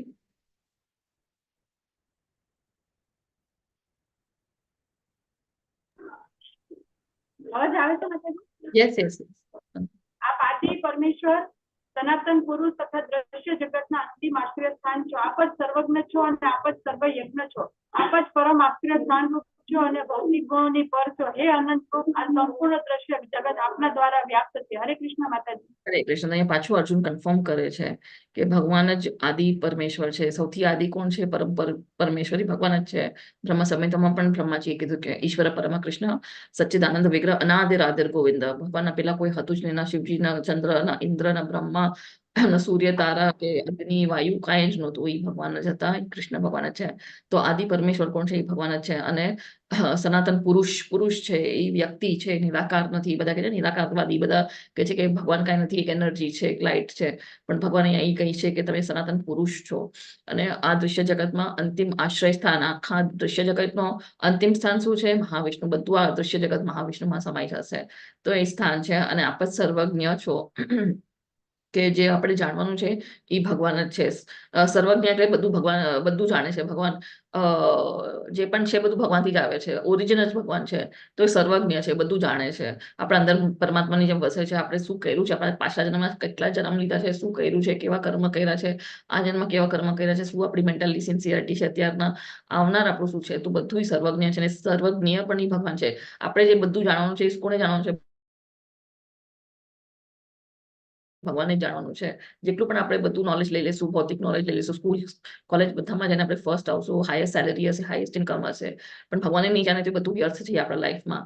આપણી લાઈફની પરફેક્શન શું છે કે ભગવાનને આપણે જાણી શકીએ, એ આપણી લાઈફની પરફેક્શન છે. આપણે આત્મ સાક્ષાત્કાર થાય, ભગવાન ભક્તિ કરે, ભગવાન પાસે કેવી રીતે જઈ શકે, એ આપણે જ્યારે પાથ ઉપર જાય તો એ સર્વજ્ઞ છે. અને પછી આપ જ પરમ આશ્રય સ્થાનનું રૂપ છો અને ભૌતિક ગુણોથી પરે છો. આપણે આ ભૌતિક ગુણમાં છે, સત્વ, રજો, તમો ગુણમાં, પણ ભગવાન આ ત્રણેય ગુણોથી પરે છે. આ ત્રણ ગુણ ભગવાનની આધીન છે. આપણે ત્રણ ગુણોના આધીન છે ત્યારના, પણ ત્રણ ગુણ પણ ભગવાનની અંડર આવે છે. ભગવાન તો આ ત્રણ ગુણોથી પરે છે. એમને કોઈ શ્રાપ નથી આવતા, કોઈ કર્મના બંધનમાં આવતા નથી. એ ગુણાતીત છે. અને એટલે કે છે હે અનંતરૂપ, આ સંપૂર્ણ દ્રશ્ય જગત આપના દ્વારા જ વ્યાપ્ત છે. બધું ભગવાનમાંથી જ આવે છે. એટલે આ બધા આપણા માટે છે. કે આ એક પ્રમાણ છે કે ભગવાનથી જ બધું આવે છે. 11.41 to 42. યસ, આ એ સરસ છે એક અનુવાદ, મસ્ત. યસ, મુક્તિ માતાજી, અનુવાદ લેશો. હરે કૃષ્ણ માતાજી. આપણને મારા મિત્ર તરીકે માનીને મેં આપણને હે કૃષ્ણ, હે યાદવ, હે સખા જેવા અવિચારીય સંબંધોથી બોલાવ્યા છે, કારણ કે હું આપણના મહિમાથી અજાણ હતો. મેં મૂર્ખામીથી કે મેં પ્રેમવશ જે કંઈ કર્યું હોય તે માટે કૃપા કરીને મને ક્ષમા કરો. મેં ઘણી વાર વિનોદમાં વિશ્રામના સમયે સાથે સૂતી વખતે સાથે બેઠા હોઈએ ત્યારે અથવા તો સાથે જમતી વેળાએ કોઈવાર એકલા તો કોઈવાર ઘણા મિત્રો વચ્ચે આપણો આપણો અનાદર કર્યો છે. હે અચ્યુત, કૃપા કરી આપ મારા આ સર્વ અપરાધોને ક્ષમા કરો. હરે કૃષ્ણ. હરે કૃષ્ણ. યસ, તો હવે એને ખબર છે કે આ મારો મિત્ર તો ભગવાન નીકળ્યો, તો એટલે હવે એને બધું અફસોસ થાય છે કે મેં તો આટલી વાર તમારું અપમાન કર્યું છે. મસ્તીમાં તમને કાંઈક નામ આપણે જયારે ફ્રેન્ડ સાથે હોય તો આપણે કાંઈક તો મસ્કરી કરે, કાંઈક કોઈક અલગ નામે જાડીએ પાડીએ પતલી કાંઈક પણ એવી રીતે નામ કરતો હોય છે મસ્તીમાં. તો એ પણ કહે છે કે મેં તમારી આવી રીતે કંઈક મેં તમને ખોટા શબ્દમાંથી તમારે આ કર્યું હશે, બોલાવ્યું હશે, અપમાનજનક મેં કંઈક વસ્તુ કરી છે, મસ્તી ઉડાડી હશે બધાના વચ્ચે કે એકલામાં. ને સૂતી વખતે આપણે ફ્રેન્ડ્સને ક્યારેક લાત મારે, ક્યારેક હાથ મારે, ક્યારેક ટક્યો મારે. તો એનો મતલબ એ કહે છે કે સૂતા વખતે પણ તમને કંઈક મેં હેરાન કર્યું હશે, કે જમતી વખતે કે બેસતા વખતે. તો એ કે છે આ બધું મેં અજાણતામાં મેં કર્યું છે, કે હું ત્યારે જાણતો નથી કે તમે ભગવાન છો. અને પ્રેમ ભાવમાં એટલે મસ્તીના ભાવમાં, ફ્રેન્ડશિપના ભાવમાં કર્યું હતું. તો એટલે અહીંયા ક્ષમા માંગે છે, એટલે એ સ્તુતિ કરે છે કે ભૂલ ચૂક હોય તો પ્લીઝ મને ક્ષમા કરજો, મેં આ બધા અપરાધ કર્યા છે. અને અહીંયા અચ્યુત એટલે શું કે ભગવાન કોઈ દિવસ એમના ભક્તોને નિરાશ નથી કરતા, ભગવાન એમના ભક્તોને ખોટા નથી પાડતા. જેમ પ્રહલાદ મહારાજ, જયારે પ્રહલાદ મહારાજ હિરણ્યકશિપુ પૂછે છે કે શું તારા ભગવાનના થાંભલામાં છે, તો હિરણ્યકશિપ પ્રહલાદ મહારાજ કે છે હા મારા ભગવાન તો આ થાંભલામાં છે. ને હિરણ્યકશિપુ જયારે થાંભલો તોડે છે તો નરસિંહદેવ પ્રકટ થાય. કોના માટે? કે એના ભક્તને ખોટા ના પાડે, કે ભક્તે કીધું છે મારા ભગવાન અહીંયા છે, તો એ પ્રમાણ આપશે જ કે હા હું અહીંયા છું. તો એ એના ભક્તને ખોટા નથી પાડતા. જયારે અર્જુન કહે છે કૃષ્ણ ભગવાન કે તમે મારા સારથી બનો, તો એ સારથી બની જાય. સારથી બની જાય છે મતલબ એ ચારે ડ્રાઈવર બની જાય છે. પણ ડ્રાઈવર બનવાથી કઈ ભગવાનની જે પોઝિશન છે એ ઓછી નથી થતી. અને ભગવાન જે પણ કઈ કાર્ય કરે છે એ ખોટું નથી હોતું. ભગવાન જે પણ કઈ કાર્ય કરે છે એનું કઈક બહુ મોટું અર્થ હોય છે, કોઈ મોટું મહાન એનું કઈક ઉદ્દેશ્ય હોય છે. તો એટલે એ આપણે કોઈ દિવસ કહી ના શકીએ કે આ ભગવાને આ ખોટું કર્યું, કે ભગવાને આ ખરાબ કામ કર્યા, તો એ અપરાધ કહેવાય છે એકચ્યુઅલી. તો એ ભગવાન જે કરે છે એ બધું એમાં પણ એક મહાન એવો ઉદ્દેશ હોય છે, એવો ઉદ્દેશ હોય છે. તો એટલે એમને ભગવાન અહીંયા કહે છે અચ્યુત કે એ પરફેક્ટ છે. ભગવાન જે પણ કઈ કાર્ય કરે છે એમાં કોઈ ખોટ આપણે કાઢી નહીં શકીએ. તો એનો મતલબ એ છે.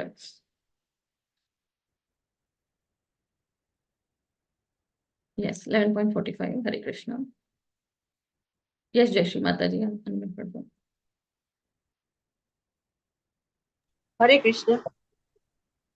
મારા માટે અભૂતપૂર્વ એવા આપના આ વિશ્વરૂપના દર્શન કરીને હું આનંદ વિભોર થયો છું, પરંતુ તેની સાથે મારું મન ભયથી વિચલિત પણ થયું છે. હે દેવેશ, હે જગદાધાર, આપ મારી ઉપર પ્રસન્ન થાવો અને મને પુરુષોત્તમ પરમેશ્વર રૂપે આપના ભગત સ્વરૂપના પુનઃ દર્શન આપો. હરે કૃષ્ણ. હરે કૃષ્ણ. થેન્ક યુ માતાજી. યસ, તો હવે એ કહે છે કે હવે હું ડરી ગયો છું. પણ એકચ્યુઅલી અર્જુનને ડરવાની જરૂરત નહોતી, કારણ કે એને તો અજાણતામાં એ બધા અપરાધ ના કરે, કે એ ભાવમાં હતો. એ ભગવાન એને યોગ માયામાં રાખ્યા હતા, એને વિષાદમાં નાખ્યું હતું, અને એ મિત્રતા સાખ્યા ભાવમાં હતો.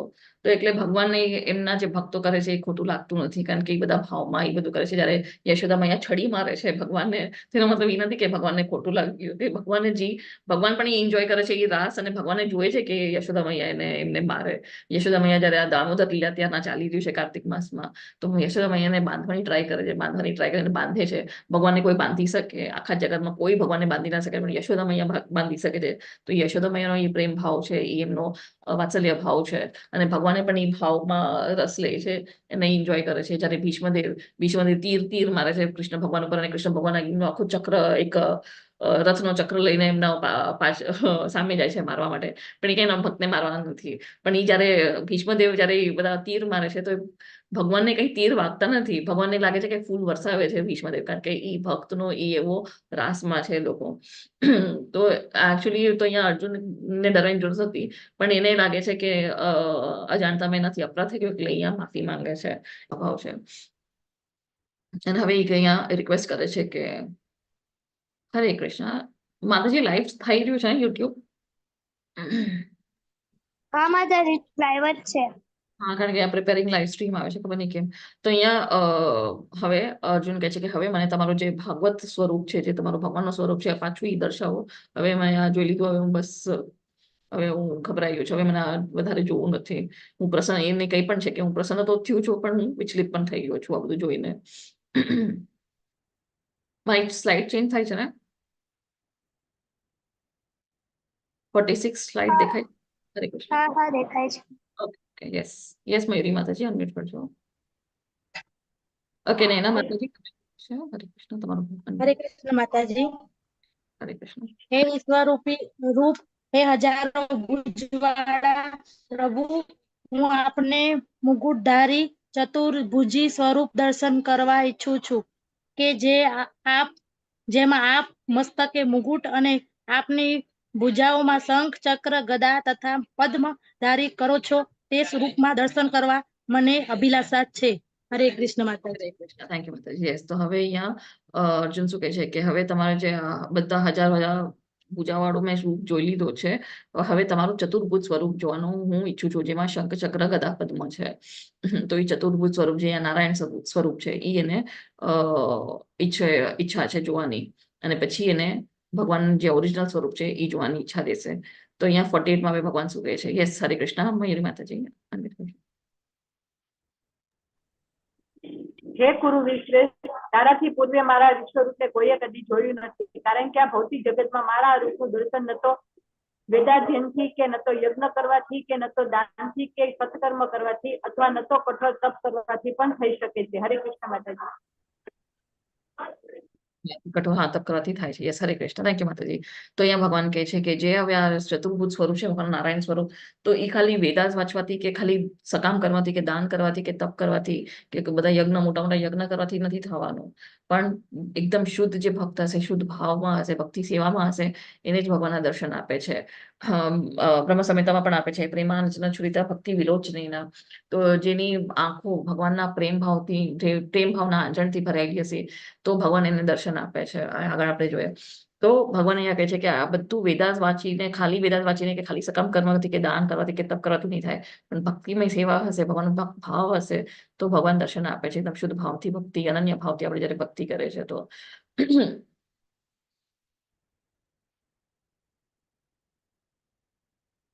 યસ, 49 મુક્તિ માતાજી, હરે કૃષ્ણ. હરે કૃષ્ણ માતાજી. તું મારા આ ભયાનક રૂપને જોઈને અત્યંત વ્યથિત થયો છે તથા મૂંઝવાઈ ગયો છે. હવે તે ભલે સમાપ્ત થાય. હે મારા ભક્ત, સર્વ વ્યથામાંથી તું મુક્ત થા. હવે તું શાંત મનથી તને ગમતા મારા સ્વરૂપનું દર્શન કરી શકે છે. હરે કૃષ્ણ માતાજી. હરે કૃષ્ણ, થેન્ક યુ. તો હવે અહીંયા ભગવાન સમજી ગયા છે કે હવે એના ભક્ત વિચલિત થઈ ગયા છે, કે હવે તું શાંત થા, હવે અહીંયા પૂરું કરી, અને હવે હું તને તારું મન ગમતો સ્વરૂપ તને દર્શન કરાવું છું. ને એવી રીતે એ ભગવાન એમને ચતુર્ભુજ સ્વરૂપમાં પેલા દર્શન આપે છે, અને પછી એમનું જે ઓરિજિનલ સ્વરૂપ છે, મૂળ રૂપ છે, દ્વિજભુજ સ્વરૂપના દર્શન આપે છે. યસ, હવે અહીંયા સંજય શું કહે છે ધૃતરાષ્ટ્રને? હરે કૃષ્ણ. યસ, મયુરી માતાજી, હરે કૃષ્ણ. સંજયે ધૃતરાષ્ટ્રને કહ્યું, અર્જુનને આ પ્રમાણે કહ્યા પછી પૂર્ણ પુરુષોત્તમ પરમેશ્વર કૃષ્ણએ તેમનું સાચું ચતુર્ભુજ રૂપ દર્શાવ્યું, અને છેવટે પોતાનું દ્વિભુજ રૂપ દર્શાવી ભયંત્રસ્ત અર્જુનને ઉત્સાહિત કર્યો. હરે કૃષ્ણ માતાજી. હરે કૃષ્ણ. તો હવે પછી અહીંયા ભગવાન કહે છે કે પેલા અર્જુનને, અહીંયા સંજય ધૃતરાષ્ટ્રને કહે છે કે અર્જુને હવે ભગવાને ચતુર્ભુજ સ્વરૂપ દેખાડ્યું એમનું, પૂર્ણ પુરુષોત્તમ પરમેશ્વર કૃષ્ણએ, અહીંયા પોતે કહે છે કે પૂર્ણ પુરુષોત્તમ કૃષ્ણએ તેમનું સાચું આ તો ચતુર્ભુજ જે સ્વરૂપ છે નારાયણ, એ સાચું સ્વરૂપ છે દર્શાવ્યું, અને છેવટે પોતાનું દ્વિજભુજ સ્વરૂપ છે એ દર્શાવ્યું. અને અર્જુને જે છે ભય મુક્ત કરી નાખ્યું, અને ઉત્સાહિત કર્યું, મોટિવેટ કર્યું કે હવે તું યુદ્ધ કર. એટલે ધૃતરાષ્ટ્રને કહે છે કે હવે તમારી જે આશા હતી બધી જીતવાની ને હસ્તિનાપુરના રાજા બનાવવાની, તમારા છોકરાની બધી હવે અહીંયા જ પતી ગઈ છે. કારણ કે આ ઉત્સાહિત કરે છે અર્જુનને યુદ્ધ કરવા માટે. અને આ છે 51. યસ, હરે કૃષ્ણ. મુક્તિ માતાજી, અનવર કરજો. હરે કૃષ્ણ માતાજી. હરે કૃષ્ણ. જ્યારે અર્જુને ભગવાન કૃષ્ણને તેમના મૂળ સ્વરૂપના દર્શન થયું, ત્યારે તેણે કહ્યું કે હે જનાર્દન, આપનું આ અત્યંત સુંદર મનુષ્ય સમાન રૂપના દર્શન કરીને હવે હું સ્વસ્થ ચિત્તવાળો થયો છું, અને મારી મૂળ પ્રકૃતિને પુનઃ પ્રાપ્ત કરી. ફરી બીજું લઈ લઉં ને માતાજી? ઓકે, લઈ લો. હરે કૃષ્ણ.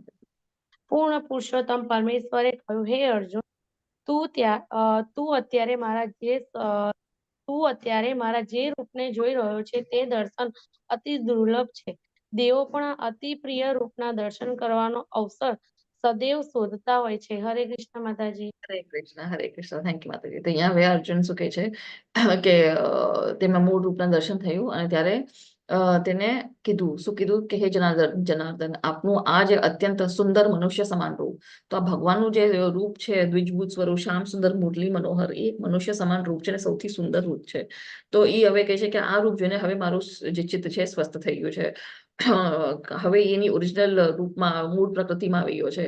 જે મૂંઝવણમાં હતો જે વિષાદમાં હતો એ બધું એનું નીકળી ગયું છે. અર્જુન કોણ હતો? એ તો પરમ જ્ઞાની હતો. એનું તો બધું જ્ઞાન હતું.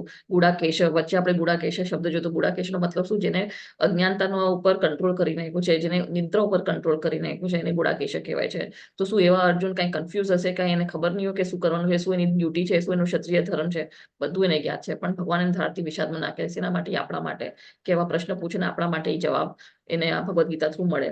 તો આપણા લોકો માટે આ બધું ભગવાન આ લીલા કરે છે, ભગવદ્ ગીતા સંભળાવે છે. તો એટલે કહે છે કે હવે તમારો આ બધા રૂપ આ તમારો રૂપના દર્શન જોઈને હવે મારો સ્વસ્થ ચિત્ત થઈ ગયો છે. જ્યારે ધ્રુવ મહારાજ તપસ્યા કરે છે એમને તો બ્રહ્માથી પણ મોટો રાજ્ય જોઈએ છે, લોક જોઈએ છે. અને જ્યારે ભગવાન પ્રકટ થાય છે તો ધ્રુવ મહારાજ એકદમ શોખ થઈ જાય. એમને ખબર જ નથી કે હવે શું કેવું જોઈએ.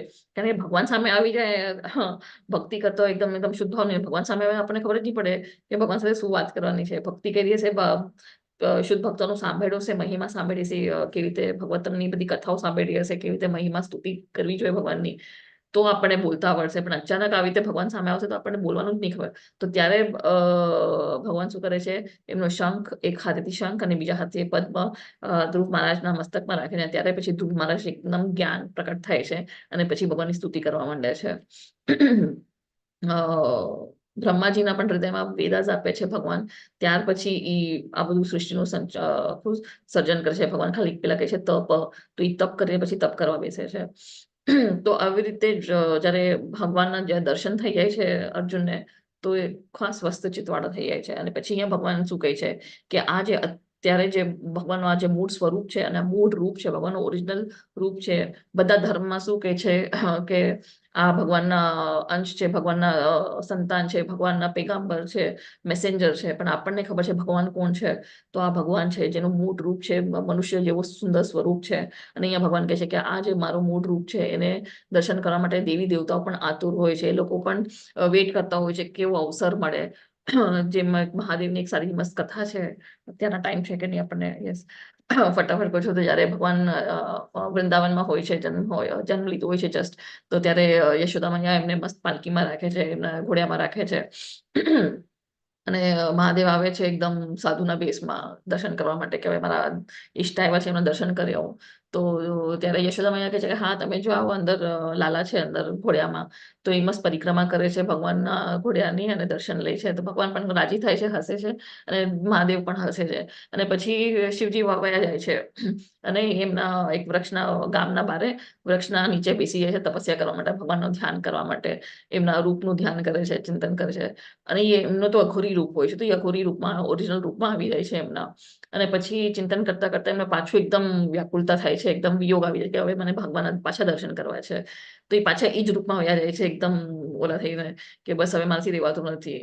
અને જ્યારે એવા અઘોરી રૂપમાં યશોદા મૈયા જોઈ છે અને એ કહે છે કે મને તમારા લાલાના દર્શન કરવા છે, તો એ કહે કે ના ના મારા લાલા ગભરાઈ હશે, એટલું નાનો છે, હું ગભરાઈ ગઈ તો મારા લાલુ પણ ગભરાઈ હશે ને, તાવ આવી જશે, ના ના તમે જાઓ.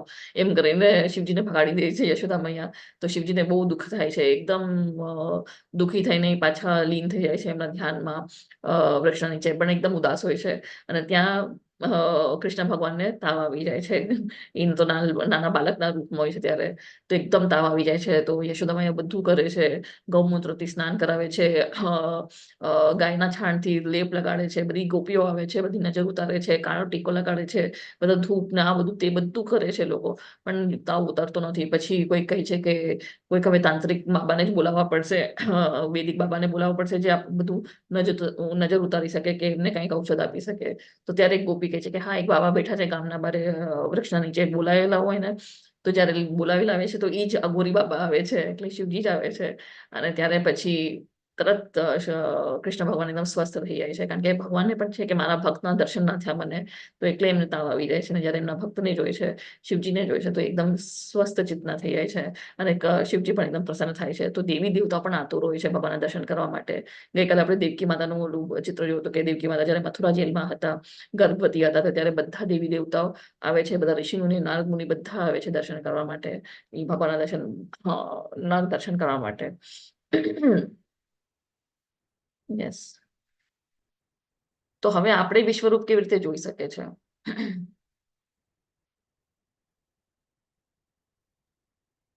હરે કૃષ્ણ. યસ, આપણે કેવી રીતે જોઈ શકીએ વિશ્વરૂપ? શું લાગે છે? આપણને ચાન્સ મળશે ક્યારે? અનમ્યુટ કરજો યા ચેટ બોક્સમાં. હરે કૃષ્ણ. મારું પ્રિપેરિંગ લાઈવ સ્ટ્રીમ આવે છે. ઓકે, નહીં તો ચલો આગળ જોઈએ. 11.54 ભક્ત્યાત્વનન્ય શાખ્ય અહમ એવં વિદોર્જન જ્ઞાતુમ દ્રષ્ટુમ ચ તત્વેન પ્રવેષ્ટુમ ચ પરંતપ. હરે કૃષ્ણ. યસ, મયુરી માતાજી અનમ્યુટ કરજો. હે અર્જુન, માત્ર અનન્ય ભક્તિ દ્વારા જ મને મૂળ રૂપમાં જાણી શકાય છે, કે જે રૂપમાં હું તારી સામે ઉભો છું, અને એ જ રીતે મારું પ્રત્યક્ષ દર્શન પણ કરી શકાય છે. કેવળ આ જ રીતે તું મારા વિશેના જ્ઞાનમાં રહસ્યોને પામી શકીશ. હરે કૃષ્ણ માતાજી. હરે કૃષ્ણ. એક સેકન્ડ, આ પરફેક્ટલી થઈ ગયો ને? Okay, yes. તો અહીંયા ભગવાન કહે છે કે અનન્ય ભાવ, અનન્ય ભક્તિ, ભક્ત્યાત્વ અનન્ય શક્ય. તો આપણે અનન્ય ભક્તિ દ્વારા જ ભગવાનનું આ જે મૂળ રૂપ છે, શ્યામ સુંદર મુરલી મનોહર, એ ખાલી અનન્ય ભક્તિથી જ આપણને એમના દર્શન કરવા મળશે. ખાલી વેદાસ વાંચીને, ખાલી ભગવદ્ ગીતા કે ભાગવતમ વાંચીને કે સાંભળીને નહીં, કે ખાલી યજ્ઞ કરવાથી નહીં, બધા મોટા અગ્નિયત્રો યજ્ઞ કરવાથી નહીં, કે ખાલી ભગવાનના દર્શન કરતા કરતા પણ નહીં, ખાલી દાન કરવાથી પણ નહીં, કે ખાલી સકામ કરવાથી પણ નહીં, કે ખાલી વેદાસ મેં કહી દીધું, તો દાન તપ યજ્ઞ કે એનાથી જ નહીં, પણ ભગવાનની ભક્તિ કરવી પડશે, એકદમ અનન્ય ભાવે ભક્તિ કરવી પડશે. એમને આપણે વ્યક્તિ માનશું કે યસ, જે આપણા ઘરમાં વિગ્રહ પણ હશે કે સ્વરૂપ હશે, એમાં પણ વિશ્વાસ હોવો જોઈએ કે હા ભગવાન છે, આપણું ભોગ છે, એ આપણે જે ધરાવે છે એ શું કહે સ્વીકારે છે. એ મનથી આપણે એવી રીતે જયારે ધરાવીએ છીએ કે યસ ભગવાન હમણાં જમશે, એમને આપણે એમના સાથે વાત કરશું, એક જેમ આપણે આપણા ફ્રેન્ડ સાથે વાત કરીએ રીતે આપણે ભગવાન સાથે રોજ વાત કરવી જોઈએ એકચ્યુઅલી, કારણ કે એ એકચ્યુઅલી ત્યાં પ્રેઝન્ટ છે. જ્યારે આપણે ભગવાનને યાદ કરીએ, ભગવાન ત્યાં એકચ્યુઅલી છે. અત્યારના આપણે બોલી રહ્યા છીએ, ભગવાન ત્યાં પ્રેઝન્ટ છે, નામ જાપ કરે છે, ભગવાન ત્યાં એકચ્યુઅલી હાજર છે. તો આવી રીતે જ્યારે આપણે ભગવાનને એક વ્યક્તિ માનશું, તો જ આપણને ભગવાનના દર્શન થઈ શકે છે. અને ભગવાન કહે છે, જેમ મેં કીધું, પ્રેમાંજન છુરિતા ભક્તિ વિલોચનીના, કે જેની આંખો પ્રેમ ભાવથી ભક્તિ ભાવથી હશે, તો એના હૃદયમાં હું આ મૂળ રૂપમાં હું એમને દર્શન આપીશ. જે આ મૂળ રૂપ કયો છે ભગવાનનો, આ શ્યામ સુંદર મુરલી મનોહર દ્વિજભૂત સ્વરૂપ જે ભગવાનનો છે, તો એમાં આપણને દર્શન મળશે. પણ કે એનાથી અનન્ય ભાવ, બીજો કોઈ અનન્ય ભાવ નહીં, બીજા કોઈ વિકલ્પ નહીં કે આ કરીશ તો મને ભગવાનના દર્શન થતા, આવું કરીશ તો, કે એવો સ્વાર્થ નહીં કે બીજા બધા દેવી દેવતાની પૂજા કરશું ને પછી ભગવાનની લાસ્ટમાં આપણે ભક્તિ કરશું, એ પણ નહીં. પણ ખાલી ભગવાન, બધું ભગવાન માટે આપણે જયારે સમર્પિત થાય છે, ટોટલ સમર્પિત, ટોટલ આત્મનિવેદન શરણે આવે છે, તો ભગવાન આપણને દર્શન થઈ શકે છે. પ્રત્યક્ષ દર્શન ભગવાન કહે છે કરી શકાય છે, અને કેવળ આ જ રીતે મારા વિશેના જ્ઞાનનો રહસ્ય પામી શકે છે. તો આપણે ભગવાનનું આ જે જ્ઞાન છે કેવી રીતે એક્સેપ્ટ કરી શકશું, સ્વીકારશું, જ્યારે આપણે વારંવાર ભગવાનનું સાંભળશું, નામ જાપ કરશું, ભક્તિ કરશું, આ બધા જે આપણને 4 નિયમો આપ્યા છે એનું પાલન કરશું, જે આપણને ગુરુ કહી ગયા છે એનું પાલન કરશું, બધા જે શબ્દો આપ્યા છે, ઇન્સ્ટ્રક્શન્સ આપ્યા છે, એ ફોલો કરશું, 4 નિયમોનું પાલન, 16 માળા, જે આપણો કલયુગનો યજ્ઞ છે, પ્રસાદ ખાવાનું, એકાદશીનું વ્રત રાખવાનું, ભગવાન ઉપર અતૂટ શ્રદ્ધા, અતૂટ વિશ્વાસ. અને વિશ્વાસ કેવી રીતે વધશે? જેટલી આપણી ભક્તિ આગળ વધશે, વિશ્વાસ વધે. ભગવાન આપણને બુદ્ધિ યોગ, ગઈકાલના ચેપ્ટરમાં જોયું કે ભગવાન અંદર બેસીને આપણને બુદ્ધિ યોગ આપે છે. જ્યારે જેમ ઉદ્ધવને ગીતા આપે છે, કપિલ મુનિ એમની માતા દેવાહૂતિને જ્ઞાન આપે છે, તો ભગવાન આપણા અંદર જ બેઠા છે. આપણને અગર જો ધગસ હશે તો ભગવાન આપણને, આજે જે એક એક્ઝામ્પલ મુક્તિ માતાજી આપ્યો, એમને કંઈક સેવા આપવી હતી મંદિરમાં, પણ મંદિરમાં એમ ભક્તોને સેવા ના આપે, જે શું કહેવાય ઇનિશિયેટેડ હોય, જે દીક્ષા લીધી હોય, એ લોકોને સેવા કરવા માંડે છે. પણ કાલે મુક્તિ માતાજી એમ જ કીધું કે કંઈક સેવા હોય મારા લાયક તો આપો, ને એમને સેવા તરત મળી ગઈ, કારણ કે એમને એવી ઈચ્છા રાખી હતી ભગવાન પાસે કે મને તમારી કાંઈ પણ સેવા હોય, મને તમારી સેવામાં લગાડો. અને ભગવાન સાંભળે છે, અંદર જ બેઠા છે, ને સાંભળે છે, અને એ આપે છે આપણને ભક્તિ. તો એનો મતલબ એ છે. તો ભગવાન કે અમારા મૂળ રૂપના જાણી શકાય છે કેવી રીતે? અન્ય ભાવની ભક્તિ હશે તો જ. અને શું છે પ્રોસિજર, તો અહીંયા છે 11.55. તો ભાવાર્થ તમે વાંચજો. 54 અને 55 બહુ મોટા છે ભાવાર્થ, એટલા સુંદર રીતે લખ્યા છે પ્રભુપાદે, બહુ મજા આવશે વાંચવાની. તો શું કહે છે કે મત્કર્મ અક્રેણ મત પરમ મદભક્ત સંગ વર્જિત નિર્વૈર સર્વભૂતેષુ યસ મામેતિ પાંડવ. યસ, હરે કૃષ્ણ. મુક્તિ માતાજી લઈ લેજો આ લાસ્ટ. હરે કૃષ્ણ માતાજી.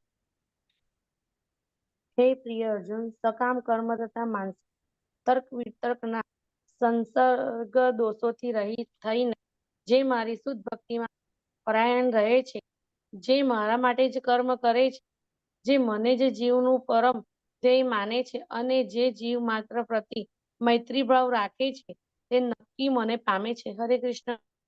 હરે કૃષ્ણ. થેન્ક યુ માતાજી. યસ, તો એમ ભગવાન કહે છે મત કર્મ. મત કર્મ એટલે કર્મ મત કરે એમ નહીં. મત કર્મ એટલે જે બધું ભગવાન માટે, મત એટલે હું, કે મારી માટે જે બધું કર્મ કરે છે, જે પણ આપણે કાર્ય કરે છે ભગવાનને વચ્ચે રાખીને કરે છે. એનો મતલબ હવે તમને કાંઈક બિલ્ડિંગ બાંધવી હશે તો તમે મંદિર બાંધો. તમે નવું ઘર કર્યું છે એમાં ભગવાનનું એક મંદિર તમે રાખી શકો છો, બનાવી શકો છો. તમને ગાર્ડનિંગ નો શોખ હોય તો તમે પુષ્પ ઉગાડો ને એ પુષ્પ તમે ભગવાનને અર્પણ કરો. તુલસી વાવો. તો તમને વ્યંજન બનાવવાનું ગમે છે, કુકિંગ નો શોખ છે, તો સારા સારા તમે બનાવી શકો છો વ્યંજન, નવા નવા ક્યુઝિન, સાત્વિક રીતે પીઝા બનાવી શકો છો, બર્ગર, જે પણ તમે ભાવતું હશે, નૂડલ્સ, પાસ્તા, એ પણ તમે ભગવાન આપી શકો. પણ બધું ઘરે બનાવેલું, યીસ્ટ વાળું નહીં. અને બહારનું તો બધા પીઝા ને બ્રેડમાં તો ઓલું હોય છે, યીસ્ટ હોય છે. પણ તમે ઘરમાં પણ એ રીતે યીસ્ટ વગરના જે રેસીપીઝ છે, ઘણી રેસીપીઝ છે. એગલેસ કેક બનાવવાનો શોખ છે, તમે કેક ભગવાન માટે પણ કેક બનાવી શકો છો. એગલેસ હોવી જોઈએ, ચોકલેટ ના હોવી જોઈએ, કારણ કે ભગવાન ચોકલેટ આપણે ધરાવતા નથી, એમાં પણ કોકો હોય છે. તો એવી સાત્વિક રીતે પણ તમને જે શોખ છે બનાવીને તમે ભગવાનને અર્પણ કરો. તમને ફરવાનું ગમે છે તો તમે ધામ યાત્રા કરો, ભગવાનના મંદિરે જાતા જાઓ. કોઈ પણ તમે જગ્યા કામથી પણ જાતા હશો, યા ચલો ફરવાના રીતે પણ જાતા હશો કોઈ કામથી, તો પણ તમે ત્યાં એક દર્શન કર્યા હોય કે ભગવાનના મંદિરમાં જઈ આવો. તો એ પણ આપણું એવી રીતે ભગવાનને આપણે સેન્ટરમાં રાખીએ. જે ચીજ તમને કરવી છે, ફ્રી ટાઈમ છે, તમે વોલેન્ટિયરિંગ સેવા આપી શકો છો, જેમ તમે સેવા આપી હોય તો આવી રીતે તમે ઓનલાઈન સેવા આપી શકો છો, વોટ્સએપ સેવા આપી શકો. ઘણી સેવાઓ છે આપણા ઇસ્કોન મેંગલુરુમાં.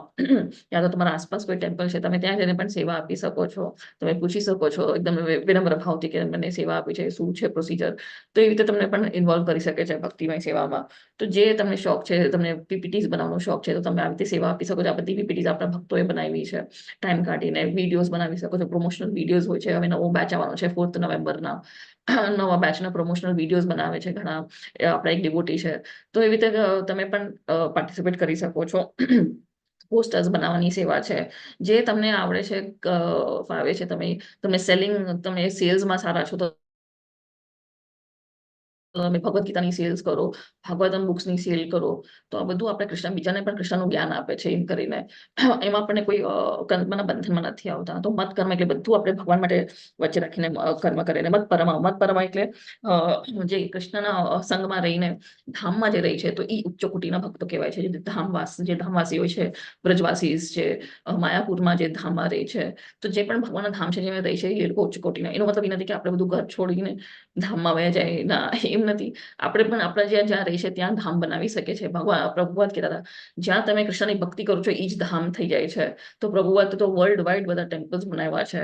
તો એવી રીતે સરખી રીતે આપણે પેલા ભક્તિ કરીએ, ઘરમાંથી ભક્તિ સ્ટાર્ટ કરીએ, અને પછી તમારું જ્યારે રિટાયરમેન્ટનું એજ આવે, તમને લાગે છે તમે ધામમાં વાસ કરવું છે, તમે સેવા કરી શકો છો, તો યસ, વાય નોટ, તમે જઈ શકો છો. પણ ઘરમાં પણ તમે ધામ બનાવી શકો છો. ભગવાનની કેવી રીતે ભક્તિ કરો, સવારથી લઈને સાંજ સુધી ભગવાનની કેવી રીતે તમે ભક્તિ કરો છો, એ તમારે કોશિશ કરવાની છે. ઘરમાં જ એક મંદિર બનાવી નાખવાનું છે. ઘર એક મંદિર કેમ કે છે? કારણ કે ઘરમાં મળીને આપણે ભગવાનની સેવા કરી શકીએ. તો એ મત પરમા. અને આ જે ભક્તો હોય છે એ લોકોને પછી બીજા કોઈ લોકમાં જવાની ઇન્ટરેસ્ટ નથી. ના બ્રહ્મલોકમાં જવું, ના સ્વર્ગ લોકમાં જવાનું, ના કોઈ તપલોકમાં જવું. એ લોકો ડાયરેક્ટ ગોલોક અને વૈકુંઠમાં જવું છે. અને એકચ્યુઅલ શુદ્ધ ભક્તો એ લોકોને તો એ પણ નથી જોતું, મુક્તિ પણ નથી હોતી. એ લોકોને બસ ભગવાનની સેવા મળે, એ જે લોકોનું લક્ષ્ય હોય છે કે ભગવાનની સેવા કેવી રીતે કરી શકે છે.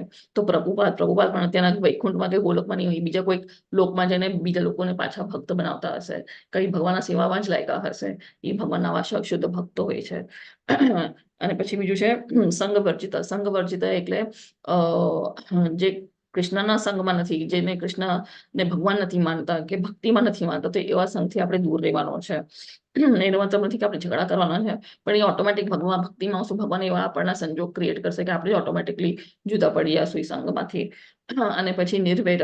નિર્વૈર એટલે બધા જે છે જીવજંતુ બધા સાથે મિત્રતાને ભાવ. કોઈ બેર નહીં, બધા એક સમાન લાગે છે. પંડિત સમદર્શિના કે બધાના અંદર પરમાત્મા વસે છે, બધાના અંદર ભગવાન વસે છે અને બધા ભગવાનના અંશ જ છે. અને નિર્વૈર સર્વભૂતેષુ.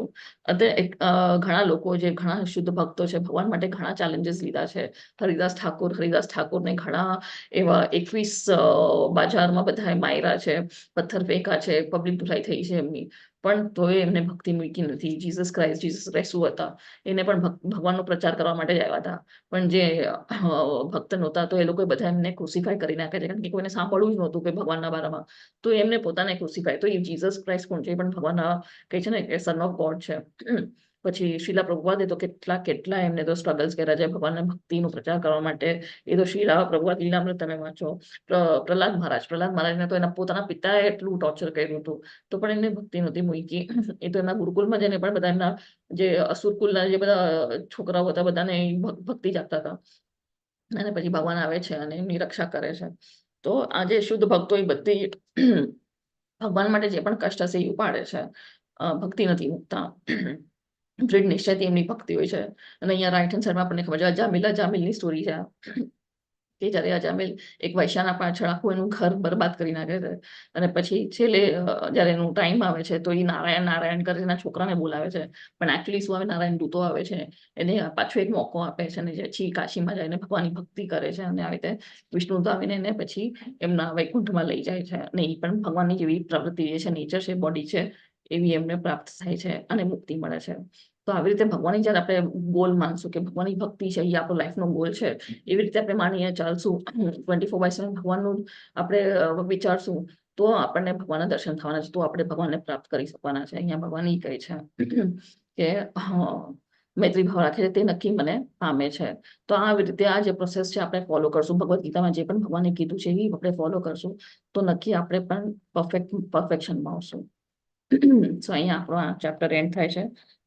So વાંશાકલ્પતરુભ્યશ્ચ કૃપા સિંધુભ્યેવ ચ પતિતાનાં પાવનેભ્યો વૈષ્ણવેભ્યો નમો નમઃ. અનંત કોટિ વૈષ્ણવ વૃંદ કી જય. શ્રીલ પ્રભુપાદ કી જય. જય શ્રી કૃષ્ણ ચૈતન્ય પ્રભુ નિત્યાનંદ. શ્રી અદ્વૈત ગદાધર શિવાસાદિ ગૌર ભક્ત વૃંદ. હરે કૃષ્ણ કૃષ્ણ કૃષ્ણ હરે હરે, હરે રામ રામ રામ હરે હરે. હરે કૃષ્ણ. સર્વને કોઈને કઈ પ્રશ્ન હોય તો